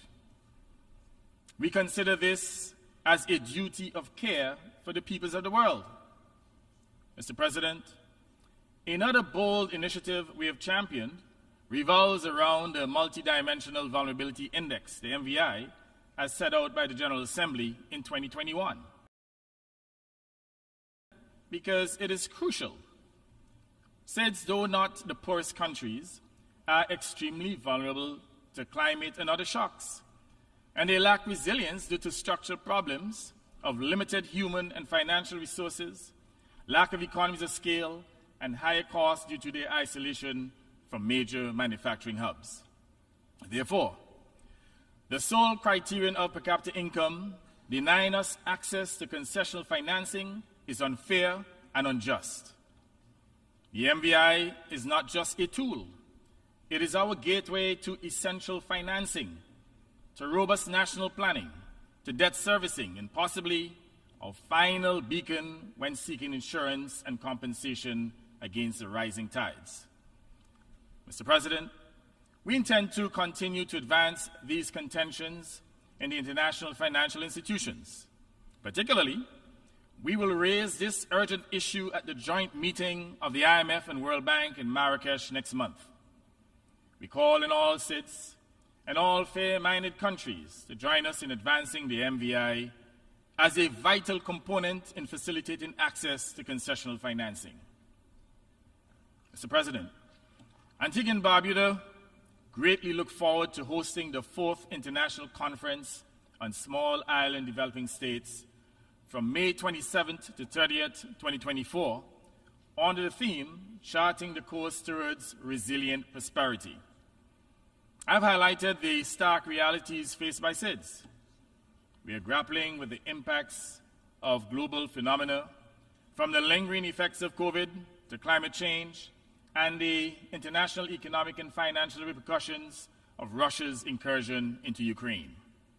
Additionally, we are burdened with staggering debts, unfavorable trade terms, and a global financial architecture that fails to meet our needs. Our upcoming conference is therefore more than just a forum. We must aim to develop a bold, decade-long strategy that will illuminate the path forward, addressing our unique and interconnected challenges to ensure a resilient and prosperous future for our citizens.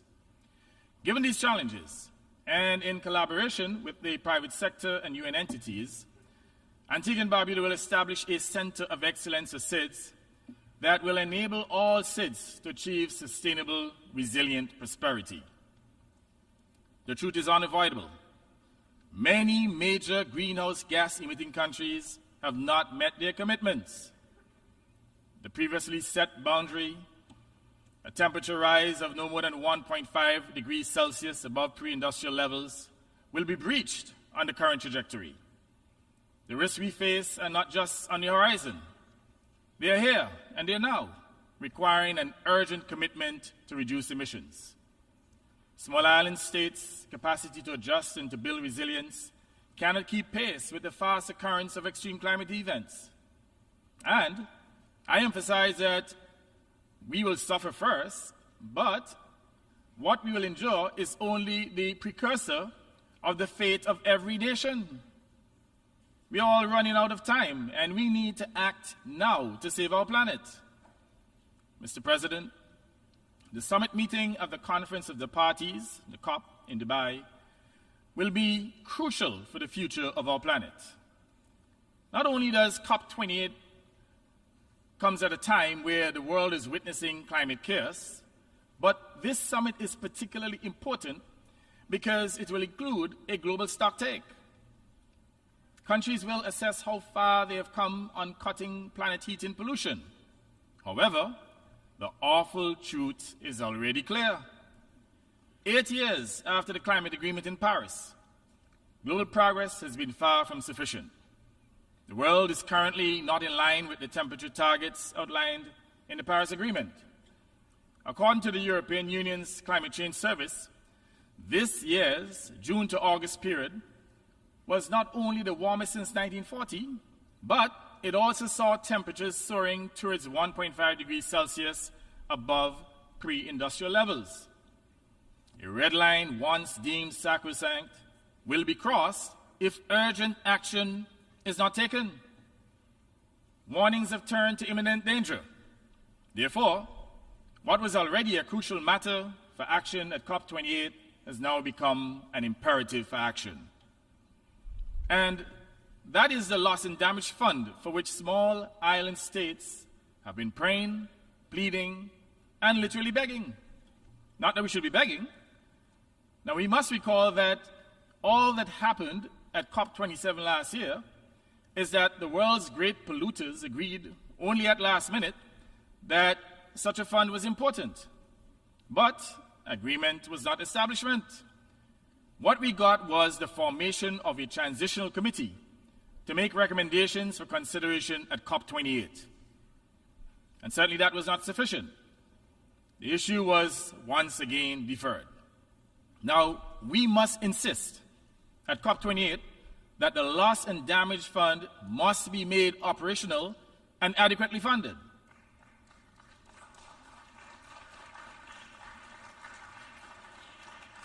So it must provide adequate financing to help cities withstand the inevitable ruin that the actions of the major polluters are continuing to wreak.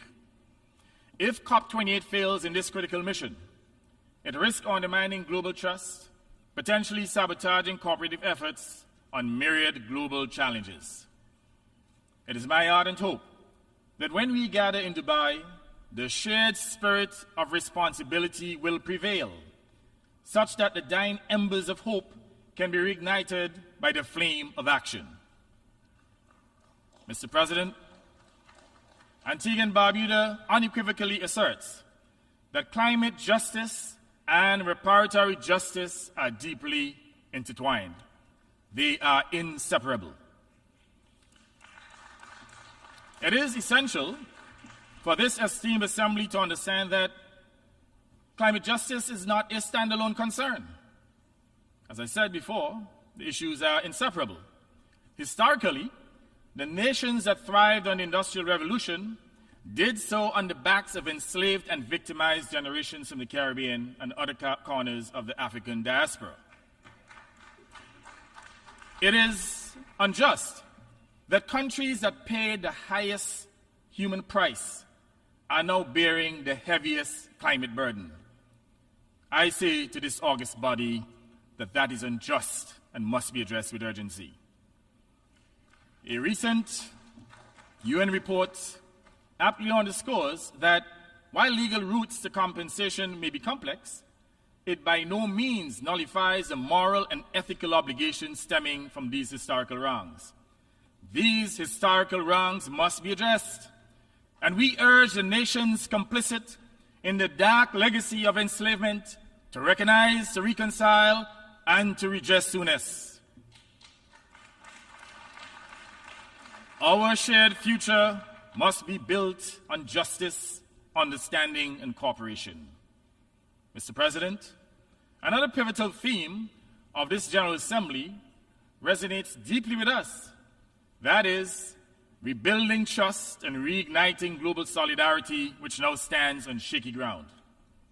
It is worth emphasizing that no nation, large or small, can truly flourish amid such global turbulence, particularly for smaller states like mine, which rely heavily on the consistent hum of global stability for essential sectors like tourism. The stakes are incredibly high. Our plea is simple. We beseech the world's formidable nations to engage in dialogue and embrace mutual respect. These are not just pathways to global peace, but also the avenues that ensure the prosperity of every citizen. Join on this theme of trust, I urge the United States to revisit its stance on Cuba. It is high time for the U.S. to remove Cuba from its list of state sponsors of terrorism. You know it's not true. And to bring an end to the outdated embargo that harms the human populace.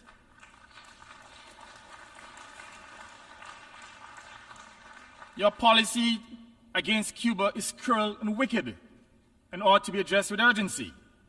Similarly, we advocate for the removal of sanctions in Venezuela, especially those that hinder the Venezuelan government's access to the U.S. financial system and literally block oil imports from the state-owned PDVSA. It cannot be ignored that these sanctions amplify the human crisis in Venezuela, contributing to the very large number of refugees into neighboring countries. So the United States ought to take responsibility for the amount of refugees and not blame the administration in Venezuela. The sanctions also harm innocent Caribbean countries that hitherto benefited from the Petro-Caribbean Initiative, which served as an energy stabilization mechanism for these countries. We are hurting too, and that is why we argue in this August forum that the sanctions should be lifted. As members of this United Nations organization, we are all bound by its charter that enshrines dialogue and peaceful conflict resolution.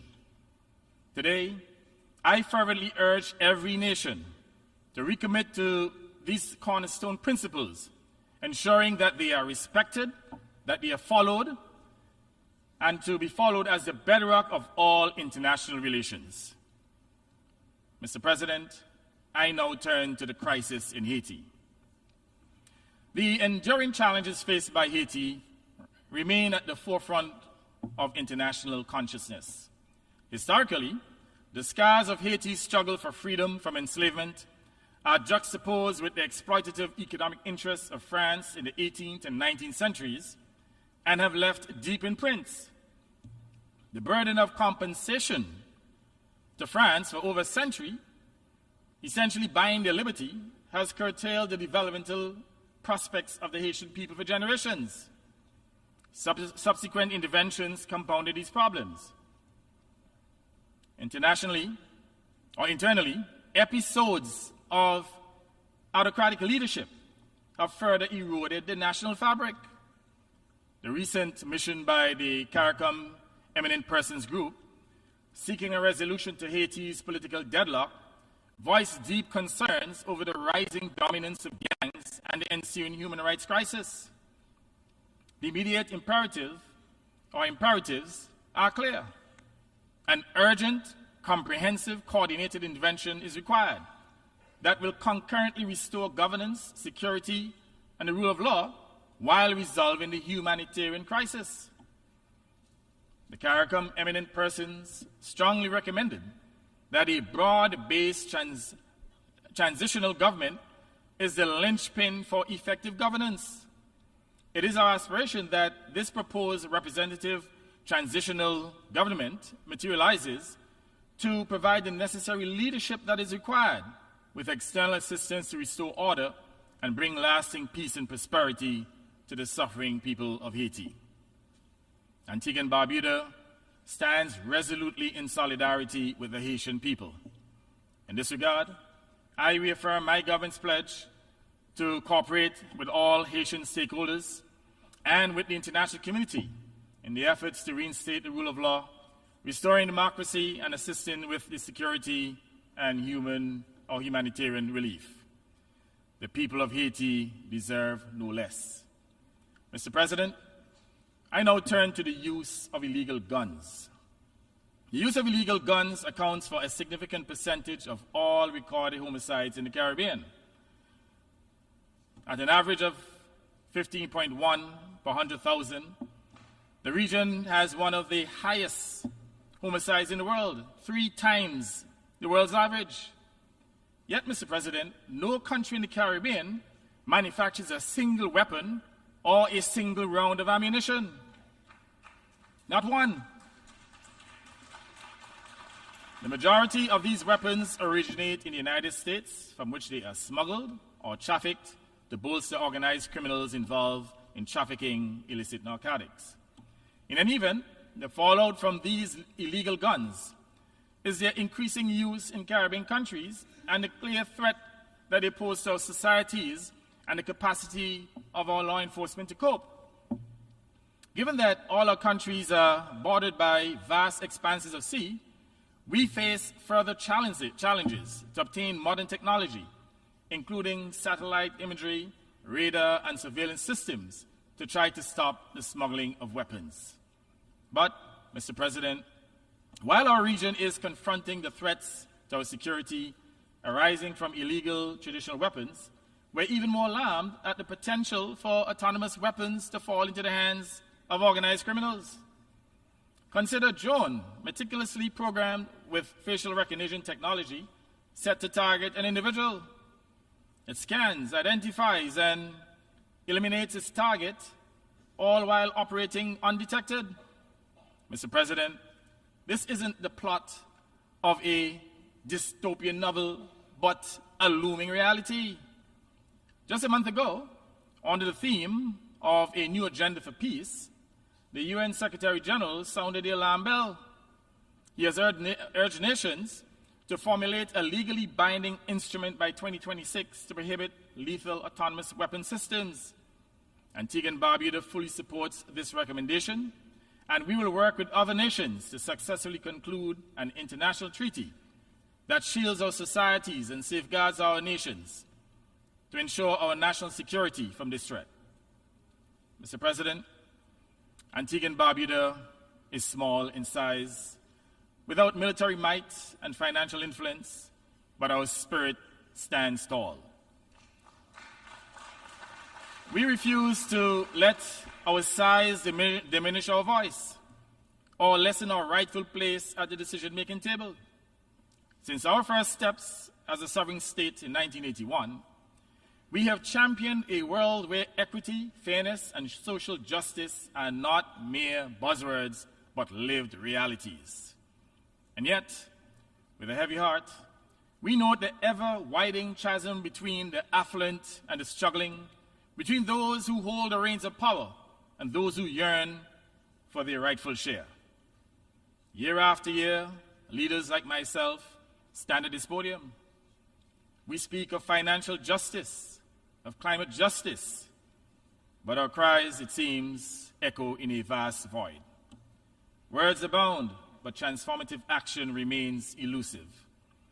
I often sense the skepticism from my fellow citizens when they ask, why speak when it feels like the world isn't truly listening? But Mr. President, I remember this. During the COVID-19 pandemic, it was the tiniest of microbes, unseen, unanticipated, that brought nations, great and small, to their knees. It wasn't an arsenal of weapons or mountain of wealth that provided a beacon in those dark times. It was global cooperation. Let us not forget, it was collective global action. The same truth applies beyond pandemics. Whether we aim for worlds steeped in peace, basking in prosperity, or forward-looking in progress, our only hope lies in banding together. We are all part of a human civilization. We are all fundamentally one and the same people, and we must band together. Every nation, regardless of its power or wealth, shares this interwoven destiny. Therefore, let us never relent in our pursuit of change.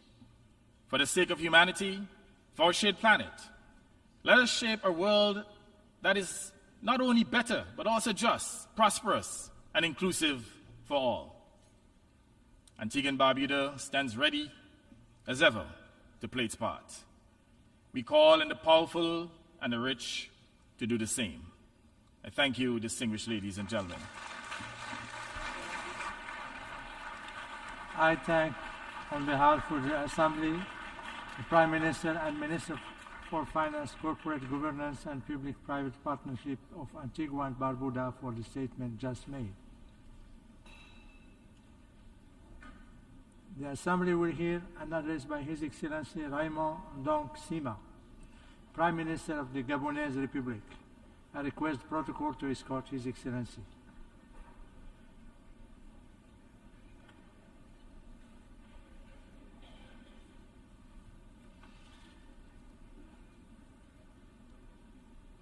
I have great pleasure in welcoming His Excellency Raymond Ndong Sima, Prime Minister of the Gabonese Republic, and invite him to address the Assembly.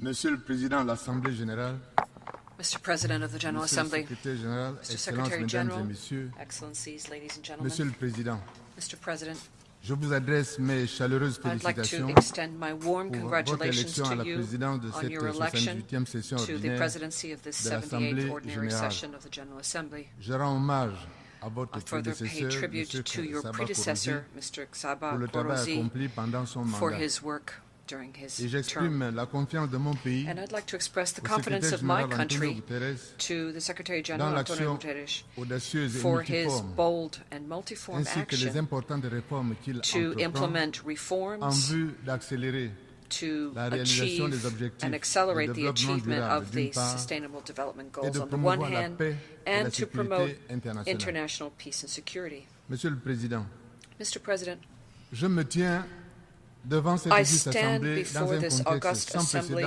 in an unprecedented context for my country, which has emerged from trials and tribulations following a chaotic electoral process which was interrupted on 30 August by the security and defense forces. This intervention was, of course, condemned by the international community as a violation of the democratic requirements for the handover of power. It would, however, be useful to provide a balance of information and to allay some suspicions. It would be useful to recall specifically what the Gabonese political context was which preceded this takeover of power and justified it. It would be a mistake from our point of view to hand down judgments or to lump things together and not take into account the reality of our context. If I may, first and foremost, I'd like to recall for everyone here the experience of the 2016 presidential election. And the current situation is a result of that election. Everyone will recall that election was reported on by the electoral mission of the European Union, which looked at the circumstances around it and denounced it as a fraudulent process, one that was insincere and stripped of any transparency, with results that challenged the very laws of statistics. It was characterized especially by violence, the loss of human life in significant numbers, and damage to goods for all. In order to mitigate the situation, the social cost of which was quite high, in 2017, a dialogue was organized, which ended up in a return to elections twice. This small concession to democracy, which was once again postponed to 2013 before it could even take place. So the regime had no intention of renouncing its fraudulent strategy. Between 2017 and 2022, there were no preparations made for the elections that were supposed to be held according to the Constitution at the very latest on the 26th of August 2023. The elections, the preparations only started in February of 2023 and led to an unimaginable number of twists and distortions in the constitutional framework, the legislative and regulatory framework for the elections, including when the electoral process had already been launched. I could mention just a couple of examples in a non-exhaustive list of them. Let me start with the return to one round of elections, the choice of a president of the Gabonese Election Center, which is notoriously partial, as a member of known to the party in power. The absence of reliability of the electoral lists, which had people on it that were known to be deceased, the suppression of provisions that allowed for the representation of candidates in several different locations with a flagrant violation of the principle of equality, modification in the violation of the simple principle of the hierarchy of norms and legislative provisions as part of the laws set forth for elections, and the merging of candidates for presidential and legislative elections. We can see that these modifications were rejected without any review by a constitutional court when the people appealed for justice. Any observer who is attentive, honest, and in good faith of Gabonese political life in recent years would be fully aware of the unraveling of the situation. Everyone within the Gabonese opposition sought out diplomatic missions on the ground in August, and then on the 9th of August 2023 went to the special representative of the Secretary General of the United Nations for Africa, Central Africa, residing in Libreville, to try to alert him to the shape of things in the electoral process and the danger of maintaining the state of affairs. And I need to state this here without any ambiguity. Neither the political actors nor the voters themselves, no one was prepared to accept, once again, electoral misconduct. This determination, which was known to all, did not prevent the Gabonese Center for Elections from sending urns under its exclusive control and that were not sealed, and then to proceed to fraudulent records of the elections and the results. And the results obtained in this manner could only lead to, after they were announced, clashes. Ladies and gentlemen, Mr. President, given the situation, the defense and security forces had a choice. They could either prepare to repress the protests, running the risk that sooner or later they would be persecuted in international courts for their responsibility, or they could choose to decide to interrupt a fraudulent and dangerous electoral process, one that was dangerous to national cohesion. They chose the second option in order to put an end to the risk of a fire which would have engulfed the very foundation of Gabonese society, and that would have spared, not have spared, the many foreign people living in Gabon. They chose what was responsible. They chose the second option to stop the possibility of a fire which, as I said before, would have completely overwhelmed Gabonese society. Il n'aurait pas été raisonnable ni responsable de laisser prospérer une situation confuse. Le basculement dans un cycle de violence pourrait constituer un désastre d'ensemble. En conséquence, cette intervention militaire, sans effusion de sang, sans aucun dégât matériel constaté, a été un moindre mal. La population l'a approuvé dans une très large mesure par des scènes de liesse spontanée que chacun a pu suivre partout dans le monde. That were seen in images broadcast around the world, and whereby the majority of the political class was actually relieved to have avoided an uncertain outcome.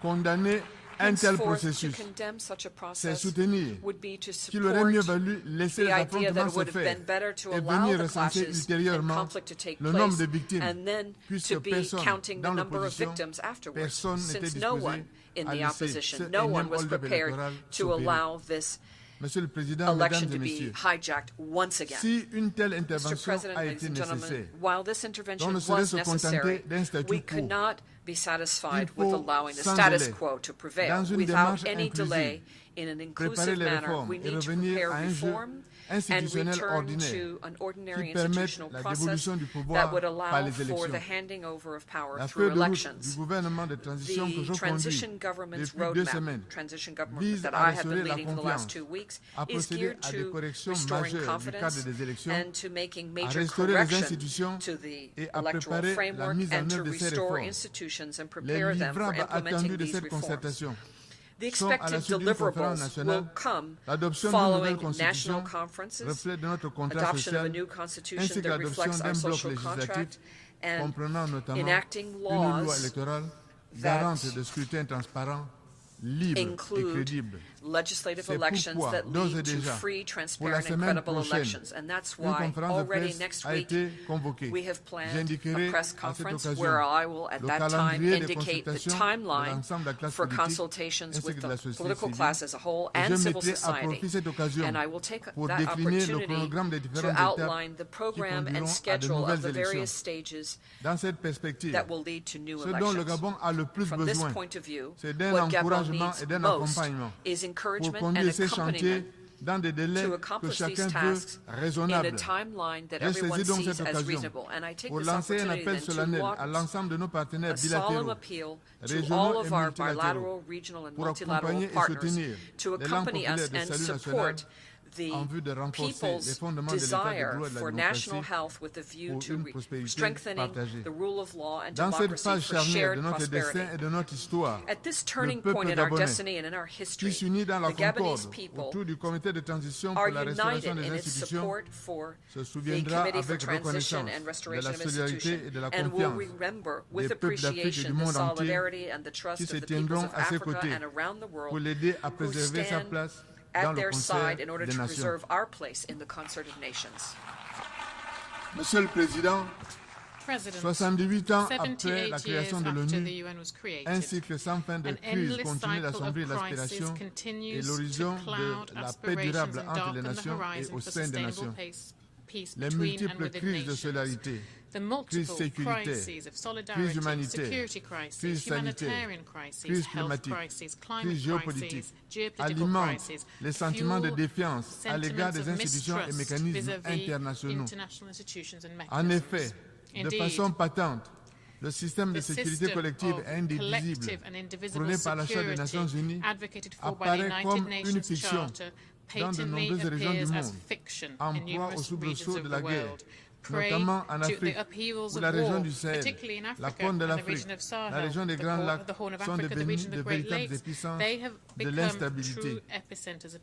Dans la plupart de ces régions, la prédation des ressources naturelles constitue une source importante de conflictualité au point qu'elle devienne une véritable malédiction pour les pays qui les possèdent.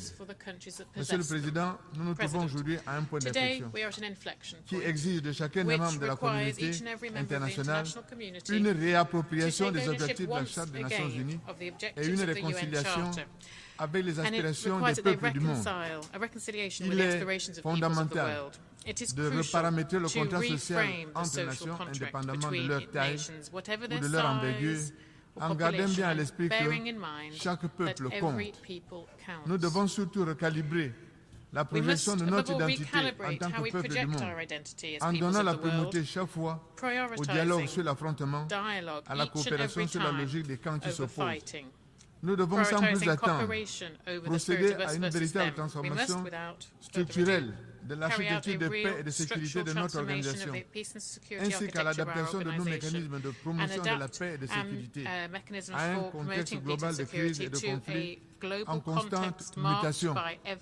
C'est toute la pertinence de la thématique de la présente session, axée sur la nécessité de rétablir la confiance et de raviver la solidarité pour accélérer la mise en œuvre du programme 2030. Monsieur le Président, le Gabon affirme que la prévention est un outil plus qu'essentiel qui doit figurer au centre de nos actions si nous voulons une paix consolidée et durable. Les efforts de la communauté internationale en matière de prévention ont été jusqu'ici lents, peu adaptés, peu financés. En effet, l'absence de ressources adéquates affectées aux actions de notre organisation en faveur de la prévention et à la consolidation de la paix a hélas fortement contribué soit à la résolution de crises en période de transition ou à faire naître de nouveaux conflits. Notre génération a une responsabilité envers les générations futures, celle de leur léguer un monde plus sûr, un monde dans lequel les menaces à la paix et à la sécurité liées à la prolifération des armes de destruction massive est endiguée, un monde sans menace nucléaire. Monsieur le Président, il demeure un fossé considérable entre nos actions et nos engagements. Il est temps de le combler, notamment sur la question cruciale du financement de l'action climatique. Le Gabon a consenti plusieurs décennies d'investissement sur la préservation de la biodiversité et fait preuve d'un engagement constant dans la lutte contre les changements climatiques. Les nouveaux pactes financiers dette nature offre des opportunités d'accorder des budgets consacrés à la protection de la biodiversité, de répondre à l'insoutenabilité de la dette des pays en développement et de lutter contre les changements climatiques.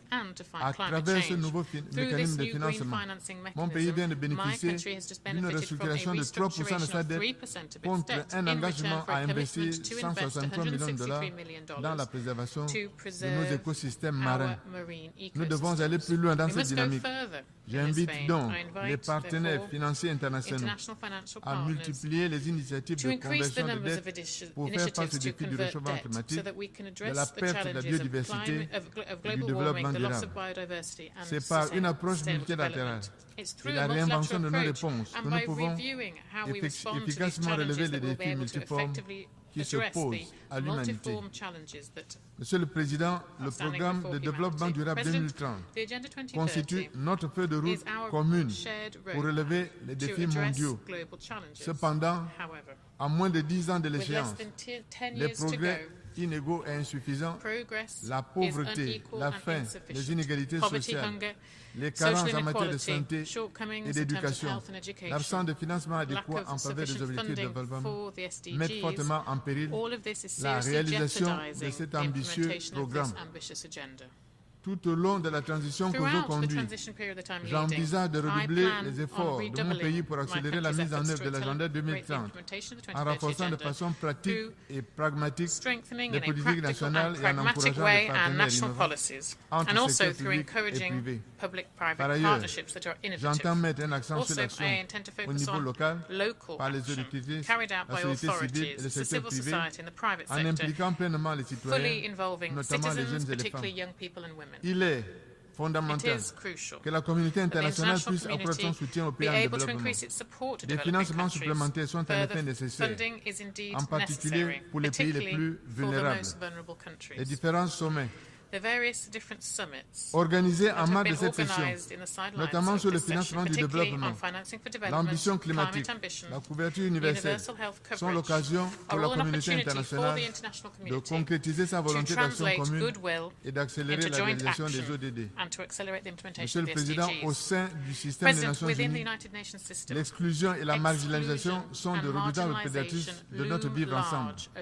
L'Afrique doit pouvoir trouver sa juste place en tant qu'acteur à part entière de la scène internationale et non comme un simple enjeu géopolitique des puissances.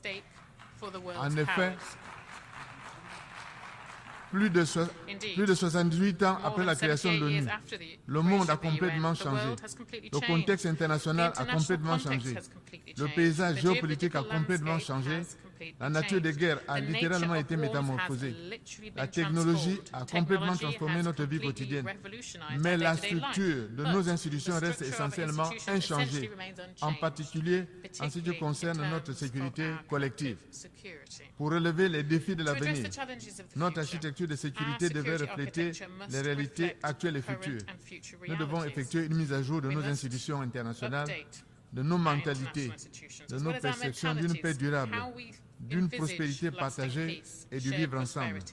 Nous devons réinventer les solutions aux menaces contemporaines, notamment le changement climatique et l'insécurité cyberspace. Nous devons faire face à la crise de solidarité internationale qui alimente les crises sous-jacentes sur les plans économiques, humanitaires, sanitaires ou alimentaires. Nous ne pouvons relever ces défis au siècle présent avec les outils d'un autre siècle. Monsieur le Président, à l'aune de ce constat affligeant, nous sommes convaincus de l'urgence d'agir pour donner notamment effet à 3 perspectives fondamentales en même temps de rendre le système multilatéral plus crédible et plus inclusif. Premièrement, nous devons réformer le Conseil de sécurité sans tarder. Il doit être représentatif de la réalité d'aujourd'hui et des défis actuels et futurs. Deuxièmement, nous devons redéfinir nos règles et nos mécanismes pour faire face de manière adéquate à l'évolution de l'insécurité et du terrorisme. Il s'agit de garantir l'inclusivité et la solidarité de façon à ne laisser aucune place à la politique du 2 poids, 2 mesures. Nous devons également nous attaquer plus sérieusement aux causes profondes des conflits et des crises. Troisièmement, nous devons construire un nouveau contrat social, un nouveau pacte mondial entre les générations, entre les gouvernants et les gouvernés, entre l'échelle mondiale et régionale, en mettant un accent particulier sur les jeunes, les femmes, la société civile et le secteur privé. Dans ce nouveau contrat social, pour l'avenir, des passerelles en tout lieu doivent remplacer les murs. L'éducation doit partout repousser le carcan de l'ignorance et de l'intolérance. Le multilatéralisme doit prévaloir sur les postures unilatéralistes. Et la logique du dialogue doit sans cesse prévaloir sur la logique d'antagonisme et des zones d'influence. Monsieur le Président, pour terminer, je voudrais souligner notre exigence de réponse aux générations présentes et futures. Cette solidarité intergénérationnelle est une exigence morale envers ceux qui n'auront pas d'autre choix que d'hériter des conséquences de nos choix d'aujourd'hui. Nous leur devons une réponse qui soit à la dimension de leur peur, de leurs besoins, de leur légitime aspiration à vivre en paix dans la dignité et la prospérité. C'est au regard de ces perspectives essentielles que nous avons pris nos responsabilités et que nous sommes aujourd'hui engagés à inscrire notre action à la dimension des actions de notre peuple. Je vous remercie. In line with the expectations of our peoples. Thank you very much. On behalf of the Assembly, I wish to thank the Prime Minister of the Gabonese Republic for the statement just made. We have heard the last speaker in the general debate for this meeting.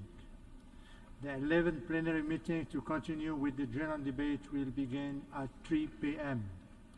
The meeting is adjourned.